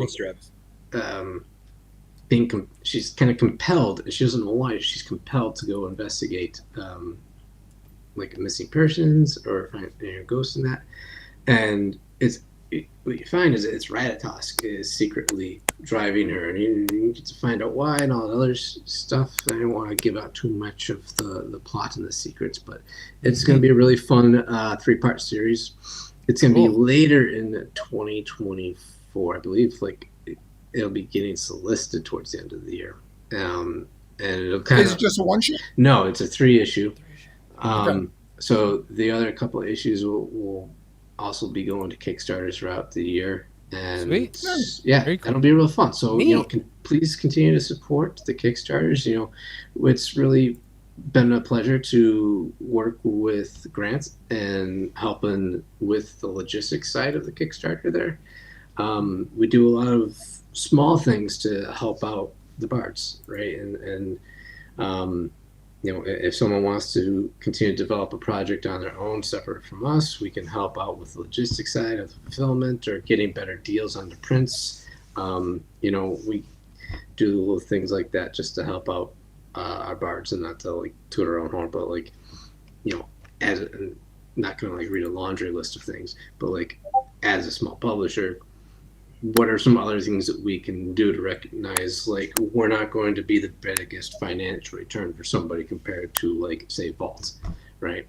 But we can do a lot of other small things to help somebody out along their career, and hopefully, not to look at us as just a stepping stone along the career, but like, yeah, please. I very much hope that everybody who comes and publishes with us, every single Bard goes on to publish with, even bigger publishers, and, continue to grow their own career and, grow their own fan base and just have more fulfillment for whatever it is that their goals are in comics. We always say, I want this to be a transformative experience for a Bard. I don't want it to just be transactional, like give us a comic, we give you some money. Like, want this to be something where, like, by virtue of being a Bard, you become a better comic creator. That was a tangent. Yeah, I like it. You went off on it, man. You went off. I do that. It's fine. Not as bad as I do. So, Chris, what's coming back? We're bringing one of my favorite books that had an oversized version that came out last year, back to direct market and hopefully book market when that stuff gets sorted out. But Brody by Ben Humaniak is coming back for second go around. Hell yeah! This one? That one right there. Little bit different of a cover. I hear they can't be broken. Brody can't be broken. Have you read it? Get in there, man. Read that book. Ben got a wonderful cover actually gifted to him by Marcus Jimenez. And I think we're going to be using that for the next version. So it's just a little bit different, and we're doing it more traditional sized. I think some feedback that we got was the big book the magazine size book was huge. The art in it's huge. But takes up a lot of shelf space, and some people don't have enough shelf space for that in a comic store. So we're gonna give it another shot and put it back out there in a more traditional format, and then bookmark it. Nice. And not to ruin any more surprises, but we'll have an announcement probably shortly on another project from Ben and Travis Hill. Ooh. Shortly, so nice. Not today, Very but cool. But shortly. Shortly coming up. It's it's December 11. Yeah, we got some time still. So yeah, you probably want to you probably want to have them on the show around May. Oh, okay. Yeah, May. April, May. Yeah. That'd be a cool time. Cool. Ben's always fun to talk to. No particular reason. He's been in he's been in Cthulhu's. He's been in Holiday Spirit. He's a great collaborator with us. Great writer. Love Ben. Yeah. He's been in Cthulhu's.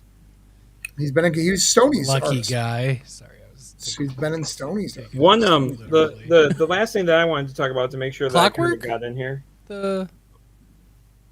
No, he did the second one, the Walrus and the Carpenter for nice, and Mermaids for the cool. All right, yep. We're real lucky to get to meet Ben too. Nice. Like so the stars aligned for sure, and with a lot of the people that we've gotten to work with, and just very happy about it. Nice. The last thing I wanted to kind of touch on. Because we do have, like, we talked a little bit about the Coach Kickstarter and Magni the Mighty coming up, but also last year we did took a shot and almost successfully funded another anthology called Amongst the Stars, and we fell a little short last year. CJ Hudson, bless his heart, wants to kill me. Well, he wants to give Tim a heart attack, but man, that guy is so dedicated to this project, and so we're going to give it another go in May, and we get a bunch of CJ financed a bunch of new covers and a whole bunch of stuff, and it's just the guy's so ready to go. He's ready to go and completely dedicated to the project, and we want to give him a win, so it's what we're going to try to do. So Sweet. many covers. Tim just thinking about it from a fulfillment point of view. It's a lot. Sounds like good from a Kickstarter view. I'm pretty pumped. I'm pretty excited for it. I mean, I know CJ's excited for it. As long as all of them sell at least 25. Yeah, we've got all set. We're gonna do it though. I don't know if he's in. I don't see him in the chat anymore, but could touch on it. We talked about Cauldron. We talked about all He's the like, it's got to be it. I got nothing more to talk about. Oh, I did want to mention Tales from the Pandemic. I think, Mario does such a great grab. Mario with Coachella and all the stuff he's doing. Like, man, that guy is an up and coming stuff. Fogline, I've loved everything he's done. I think it's a great book. I know you guys resolicited a second time. Skylar Patridge cover. CJ, should I get some more covers? No, I think 40's enough, man. Rookie numbers, double it. Those are rookie numbers. Honestly, Mario is such a good dude, and the story behind how he organized Tales from the Pandemic and everything he did to make that kind of happen is just, he put so much work behind it, and I'm sure the community appreciated it. But he's super dedicated to his craft and to his team. Fun guy to work with, and just a really cool book.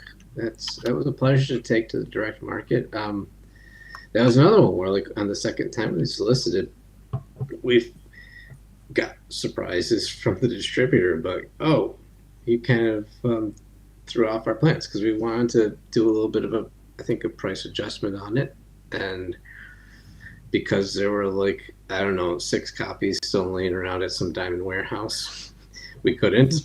But our brand manager did not bother to clarify that when looking over the solicitation.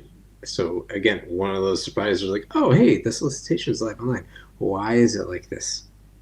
So little things, right? And not gonna shit on anybody on that. It's just those are the growing pains of a young publisher. And we can shit on me for a second, and I'll let you all in on a little secret. If you didn't get a copy of Cauldron yet, just FYI, the barcodes for all 3 covers, and it's going to make them a collector's item. I fucking forgot to change 2 of them, so they're all the same. They're all the same barcode. Yeah. So if you have all 3 covers, I'm just saying it's a good collector's item because the next time it comes out, they'll be fixed. Oh shoot! I got yelled at for that. Not by me. Not by Tim. No, I think you guys had an amazing year. I'm excited to be part of it. I'm excited to put out. Some we'll announce here as well, since you guys were announcing stuff. There is 2-part series. We do Coins of Judas in 2 issues, like the old Marvel 2 and 1. We have a second one that's going to come out next year. So you're going to get 4 issues of new issues of Coins of Judas. In the name, the first one's called The Gambler. I think we've announced that enough times. Second one's called Mother's Choice. Mother's Choice. Nice. What could that be about? Figure out what that means or what that could be about. Implications. Interessante. It'll be like that ER episode of Mother's Day, yes, where Tarantino recorded it and killed every mother. Never heard about that, did you, Chris? He's mean. Yes, Quentin Tarantino directed one episode of Grey's Anatomy. It was a Mother's Day special. Was it really? Wait. ER or Grey's Anatomy? Grey's Anatomy or ER? I think it's ER. No, it's ER. I was like, you got it right the first time, right? Yeah. He directed the season finale of the first season of ER. And it threw people off because it was at this. He had just put out, I think, Pulp Fiction, and everybody was high on him, and like, why is he taking a step down to direct TV? Yeah, ER is a step down for no one. Yeah, no, ER is one of ER is a great show. We're still talking about ER. Who's talking about Pulp Fiction? Yeah, right. Yeah, so I can tell you that this year has not been without uh, its drama, discourse, and struggles. Uh, it was a huge learning curve for us. You know, we're still new. Like I honestly still to this day can't believe anyone gives a shit about any of the stuff that we decide to do. Because you know, I don't know. I'm real appreciative whether whether you like us or you don't, or you know, you buy our book or you say I'm never going to buy a Band of Bards book. It's cool. Whatever. They're all white covers. Ah! I appreciate that someone's just talking about us, and you know, But you have someone heard of me. doesn't care. But you have heard of me. Yes. And Travis, you know, I appreciate you. We Big don't. time. We haven't seen completely eye to eye this year, but I respect your opinion and everything. So you're that you do. so you're another human that's not Travis. And I just, you know, I wanted to say that because we haven't talked a lot lately. And I just want you to know that I appreciate you and I'm glad to have you as part of it. Yeah. So. No, comics are great. Like this is the life. You know, these things happen. You know, and one of the things every time I talk to you guys privately, you know, I love to tell you guys that it's no different in any of the other publishers that I work for. It just feels different. It feels small. I deal with the same stuff in every one of them. Like it's all the same dramas everywhere. You know, it's just trying to get better, trying to be better, and just trying to do right. The all you can do is try to do right by as many people as you can. Unfortunately, you know, as you go, you may do wrong a couple times, just on purpose. We're not infallible, you know. It's you're fallible. You know, it's fine. It's no big deal. But the goal is to create new books, get new books out in the market. And luckily, you know, regardless of all the drama, you know, I didn't bring up any of it.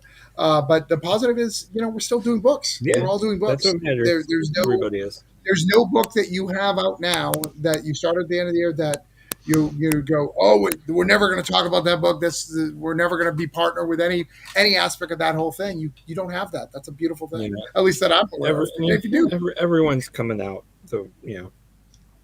In the positives, that's all that matters. Yeah. I mean, you know, what was I gonna say? I was gonna say, shit happens, we live and learn. Hell yeah, CJ, it does. Shit happens all the time. Oh, you're ahead of Restream.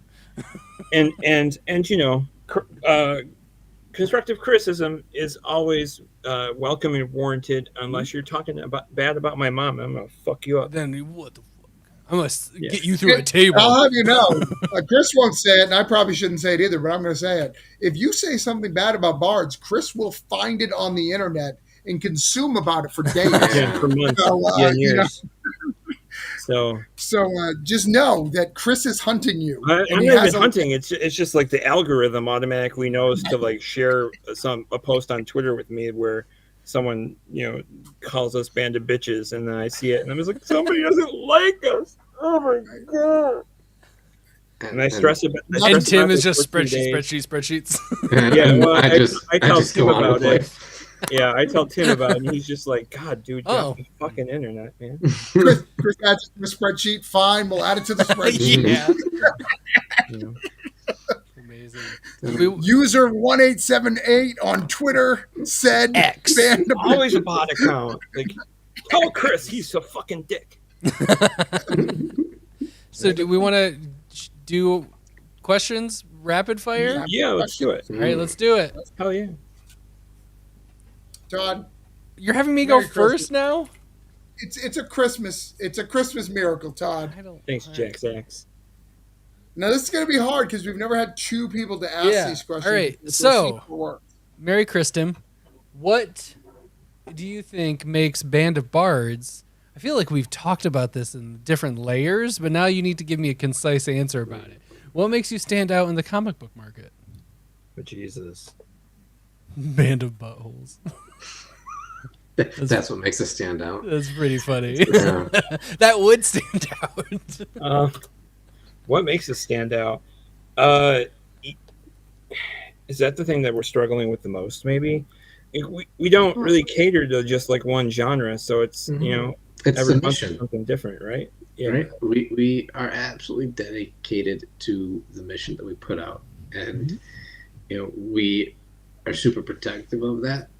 We don't, we completely recognize that when somebody sees us, what they see is a couple of white dudes talking about, representation and inclusion and diversity, and rightfully so, people should be suspicious. Like, there's too many grifters out there.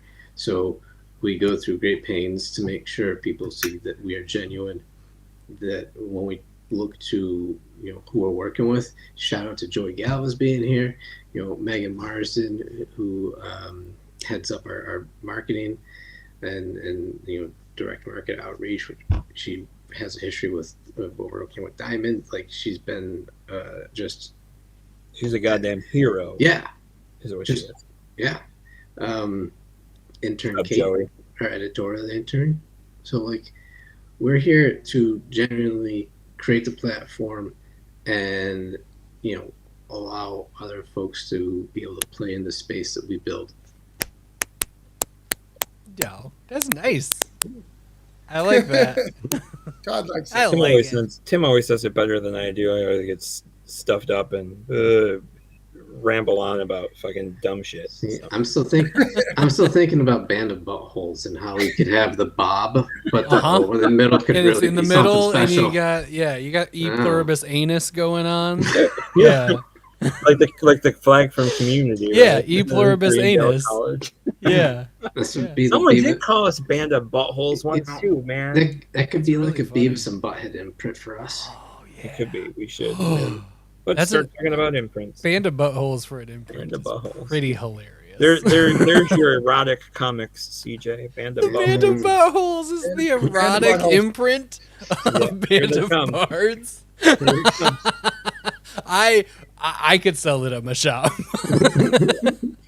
I think Band of Buttholes being your erotic section, and make sure it's inclusive, just like everything else. There's straight. Oh, it's a little bit gay. everything. Yeah. Everyone has a butthole, and we include Oh, we Listen, all. we that's asked for a nice. bookmark with a glow in the dark penis for a reward for Amongst the Stars, the first Amazing. run through, and got it. And some, not everybody liked it.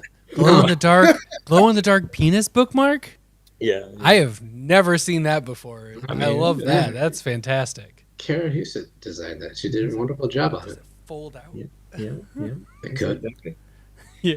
The what was I gonna say? Oh, I lost my train. What of makes thought. you stand You know out? what? We could have What that makes you embossed. stand out? Oh, what makes you stand out? And I think this is an important point too.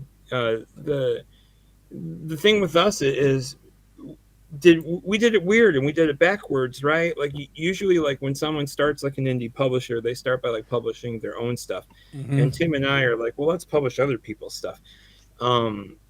That opened us up to a little bit of criticism, which is fine. That makes sense. I expected it, kind of.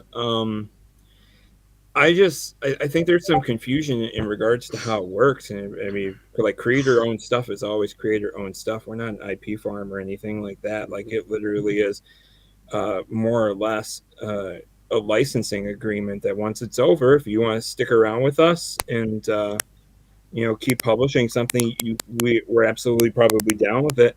If you want to move on and bring your book somewhere else, kind of like a record, and a record deal can expire, that's how we created it. After the term, you're allowed to walk away with it if you want. So That's cool.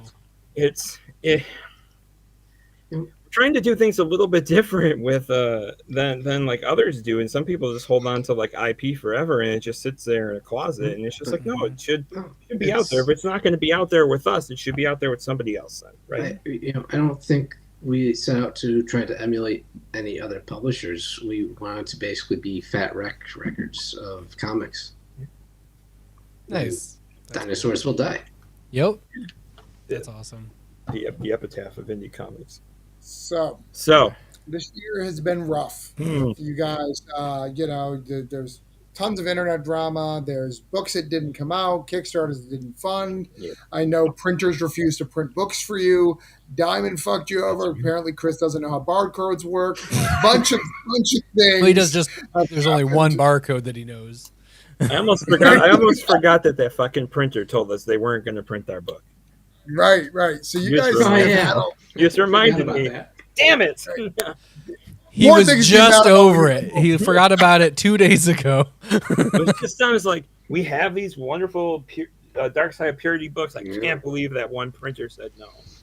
Yeah. That's crazy. So you've had a lot of stuff. So the second question that we ask everybody is, what makes you keep fucking going when this career becomes very difficult? Holy shit. I Tim just- just had we just had a conversation about quitting today, didn't we? Every Monday. Yeah, every single Monday. So we're still doing this? Every time that the diamond solicits hit and something's fucking wrong in them. You guys are like, It's usually actually, my, this listen, is it's usually my fault. That's the thing. Like, sorry, I fucked up. I am an obstinate little hobbit. So it just doesn't matter. Yeah, we'll just keep going. But I'm doing this. Eventually, it's gonna click, and I like it. It's like being in a circle pit, and sometimes you just have to punch enough people in the face, and finally it clicks. Sure. Yeah, we've been punching. Metaphorically. Metaphorically. Oh, that's what the industry's What like. keeps me going? Well, those are weird. Like, my answer is going to be a little bit weird, different from the perspective of a creator, right? Is that, I got my own projects, right, that I've been working on, but I haven't really been working on them, right? Mm. So it's definitely not my ability to make anything, because I got a 30-page book that I've been drawing for like 3 years.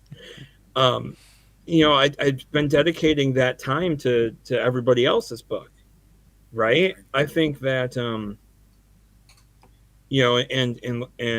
we hinted at earlier, like we're an independent publisher that's been in the direct market for a year. We're not rich, so it's when you put it into perspective and you think you're dedicating this time to other people and their projects, you're having to work these hours outside of your regular day job because you have a job and a family to feed too. I have 3 kids, 2 dogs, and a wife, and you find time for them too out of it all, right? And everything else. So, like, sometimes it's hard because the discourse is 95% of the time the discourse is a little bit ridiculous, right? And it's like sometimes there's days where you wake up and you're like, I don't know why I do this, and then it's small victories for people that you get to have kind of along the way, and conversations you have with people, like I can't call it a victory because Amongst the Stars, the first time we tried to run it, didn't fund, right? We raised a lot. We almost got there, right? But didn't quite make it. And sometimes you think and you look at the perspective of having like that big of a project kind of just flounder and fail, and a few people drop off of it. But then you have a conversation with CJ face to face, and the amount of energy that he brings into it, and his dedication to it kind of rejuvenates you. And it's like, that's why, right? That's why I chose to do it, because I had a webcomic that was moderately popular and okay, and people kind of liked it, right? And that died off, and I said to Tim, I was like, well, let's dedicate a little bit of time to others, because you look in the community and you see people, you see the discourse, and you see some of the discourse, and sometimes it's constructive and sometimes it isn't. And getting a win or talking to somebody who has this faith in their idea and in this community to make it happen, kind of, it just rejuvenates me to keep pushing to do it. So I don't want to sound like I'm just like some altruistic like superhero that doesn't care about his own shit, but I I like other people's shit too. Mm-hmm. right? Yeah. Does that fucking make sense? It probably doesn't. It does. I mean, you're midwifing people's comics. Yeah. And you get to like help them bear fruit of a lot of labor but you also have to work really hard to get that through, and And I I don't think, know, that it can be selfish because you can enjoy that feeling while it's also altruistic, and is like and it can be both. Like I want if you don't everyone enjoy it, why to, would you even? You got to stop, man. right. And I want everyone's book to be a success, right? And that's not always going to happen, unfortunately, right? And maybe expectations are too high on all parties. Maybe they should be that high, and it kind of flounders, and the market is crappy, right? And everyone has some opinion on it. I love you too, CJ. See? And it's and sometimes it's downright depressing. Like I'll wake up some mornings and it will have bad news in the inbox, and like my first intent is to get on Twitter and be like, oh fuck, the lowest lows, right? Because it can get fucking low. Like people quit all the time. Like bad shit happens, right? Like sometimes you gotta pick your, I've never had that bad of a thing happen to me, but it's like somebody gotta pick yourself back up and keep moving, or you have to move on. I think we're both stupid, kind of, and but we're also idealists. I think that I'm very much an idealist, and I want to. I jumped into this to help the community, so it might sound cliche, but it's it really is just nice. the reason why I do it. It's less cliche when you just spent a year literally trying to back up those words. So like, I'll take I it. appreciate that. Very kind. It's I'd say we're morons, but we're not jabronis. hey, that's a big difference. That's a big distinction right there. So you acknowledge the distinction there between jabronis and not, but Yeah. geek and nerd, not so No, much. I acknowledge it. I even said I'm a nerd if I'm going to have to be in a camp. I understand the difference, but I also think I also believe that there's a beautiful Venn diagram and lots of overlap. And I like D&D, so I'm both. I like D&D too, but I've only ever played it once. But like my friend runs a D&D game like every week, and sometimes I'll just go over just to get drunk and watch everyone play. It's like, oh, it might be fun to do this someday, but then it's like, nah, I'm gonna sit over here. Well, it's fun to watch too. I also do that. Yeah, they get really into it. Got a big gaming table and nice, like all this custom made shit. I'm like, all right, cool. Mm-hmm. That's the good stuff. So you always get to be cooler than them because you're in the room but not playing. So it's wearing the Let's Go Bills glasses. I like to. They play D&D. I'll pull my shades down and I'll just like quip something in there, and the dungeon master, and just be like, I think at this point there's like some sort of giant monster that everyone is about to encounter and get fucked up. Shut up, townsperson. Look at me, I'm the bard. So Chris just likes to watch. That checks out. Boy. Classic Bills fan. Classic Band of Bards. Band of Bards. So that's what you do to get through it. So as you're getting through these difficult parts, and as life decides, fuck you, what, as you look forward, what does leveling up in this industry look like to you? Ooh. Can I go first, Tim? You're thinking. You see the gears? Yeah. I think to kind of piggyback and go back to the definition of what a direct market is, right? I think that the indie community is finding a way to build that out and create something new. I think it's taking the next step to kind of push it to the forefront, right? It would be really nice to see more retailers kind of jump on the indie train. I know I've said it before, and sometimes I sound like a broken record, but anybody can walk into a comic shop and they can tell you all you need to know about Spider-Man, but why, it's too much work to talk about, Final Gamble of all books, right? Like, and I get it, like time is of the essence, but maybe that is what needs to happen. especially if the big two aren't going to be supporting, those shop owners like they feel like they should. Mm-hmm. Yeah, totally. the direct market needs to become the direct market, though. So there's a lot of steps that people are taking with Kickstarter and digital and retailer outreach and all that stuff. So it just got to keep happening and keep moving forward. So is that what you want to level up? Is to make a distinction of that? Like you want to have those you mean like relations? us? Yeah, no, personally. So are you personally wanting to have those connections then? Yeah, Would that be a level up? I think we need those to level up at this point.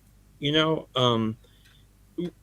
would be really nice to not have to work a day job anymore and get to, That's a good level up. Hey, that's a legit level up. But you got to replace that income somehow. So it's, right now it's finding a balance between, staying alive and helping people make their books. Yeah. It's a balance. Yeah, it's a balance that goes like this. Yeah. Depends on the day. Did I answer that question or did I just fucking ramble? Yeah, you said you want to have better having a closer relationship with retailers and being able to do it full time. Those are 2 level ups. I almost think that some retailers don't believe us when we say that. Like when we reach out to them by email or phone and we're like, hey, we want to have a real relationship with you and help you sell our stuff, not just buy it and let us forget about you. Right? Don't be the angry retailer in a viral video ranting about the big two as if they give a fuck about what your opinion is as a retailer. I was running like all sorts of hypothetical numbers and texting Chris the other week, and I'm like, just trying to figure out what kind of monetary return do those publishers get from the direct market from these 2,099 was generous and assumed 2,500 comic shops, right? And I'm like, these numbers, even if I'm like being super generous and inflating them, do not amount to a hill of beans compared to everything that those 2 companies in their totality do. But you know what? I mean, DC made 2 movies and then said, "Fuck you, we're not putting them out." Right. You know who's going to give a shit about your opinion as a retailer? Us. The small indie publisher is going to give a shit about your opinion and what your feedback is as a retailer, and we want to work with them. Yeah. So what do you want to do to level up? What's your level up, Tim? The standard answer is always to continue to grow our presence in different markets and have that incremental growth that doesn't outstrip our capabilities. And a little bit of that is corporate speak, but like that is so pragmatic for a hypothetical level up. Right. So like that, I like it. You are grounded, my friend. You are grounded, right? Well, in your wildest dreams. Well, I don't want to I want to be able to. I don't want to get sustainable growth. Yeah, exactly. January when we put out 5 books and we're like, holy shit, we can't afford it. Well, the one thing that will put a small publisher out of business overnight is to sell 100,000 books through the book market to like Target or Walmart, and a year later have 95,000 of them returned. Yep. It's like, that was cool for that little bit. And now I'm dead. Yep. Nice, but I will say emphatically, March 1st will be our 3rd anniversary, and there will be a very tangible level up for Band of Bards at that time. Ooh, that's exciting. All right. When's the company meeting on 420? Hey. That too. Yeah, so a lot more details will come out then, but March 1st there'll be some news. Sweet. Very cool. Awesome. All right. Been hard at work we'll have to talk again. Last 8 months. When Tim was saying his answer and being all tech speak, I just felt like, remember that episode of The Office where the guy was like, I have a plan. You just gotta hire me to know the plan. Yes. So I'll give you part 3 or part C of plan 2. Color coded memos. Trademark. not making fun of Tim, but I feel like that I was the love answer, and I liked Well, it. I felt more secure. Honestly, because, I would have those two answers really solidifies the fact that you guys are very like it makes a hole, and I like that. Yeah, It makes a two halves of a butthole. the big band of buttholes. Yeah, it's like a band of buttholes. all right. The last one you've kind of answered because we've kind of talked about Yeah. what your next up will be by promoting all the stuff you guys got coming for next year, showing that we're doing a whole bunch of new things. So, and you just sold us that on March 1st. You guys have some cool They stuff already. announced. The problem is that they already know what this answer is. They just can't tell us. Right. It's a lot of work, is what it is. It's been a lot of work. Very But cool. Mostly for exciting. Tim. The fourth question is usually what do you want your next level up to be? But you already know it now. So we're gonna let you get away with that. So but what we'll get do that instead answer later. is why don't you tell us what's coming out this month? Yes. The rest. Yeah. Of I know you guys got 3 books coming out. Todd and I are in one of them. Hold on. I'll tell you, Chris. I'll tell you. You've got Tilly. You've got 2 issues of Two Tilly. issues of Tilly, and is From the Static back in again? No, you That was fucking last dummy. month. Oh my god, I'm so not- stupid. You got, and then you've got direct market release of Holiday Spirits. Hey, Hey, I have Holiday Spirits, Not and that 2 issues version of Grandma over here. Tilly. Sweet. And Grandma Tilly is what you guys got for the rest of the month, and then Bardic's Tale is January, Yeah, right? Bardic versus. Hold on. It's in stores February. It's February. Yeah. it's in previews for order right now. Actually, Sweet. Yep. talking about like you're testing out comics marketing stuff. We did our first direct mail experiment to support Bardic Verses. So we'll see Sweet.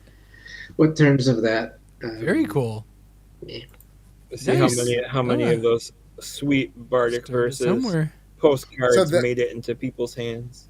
Amazing. That's the secret, guys. If you guys want to get published by Band of Bards and you want to get extra marketing, name your thing put Bard in the title. You'll get a lot more. I think. Bardic Butthole. I'm finally gonna find a publisher for it. I think really with us this year too has been a definite marketing lesson as far as like where to put that money in trying those different things, because it's definitely we've definitely found that there are hi Dan Hey Daniel.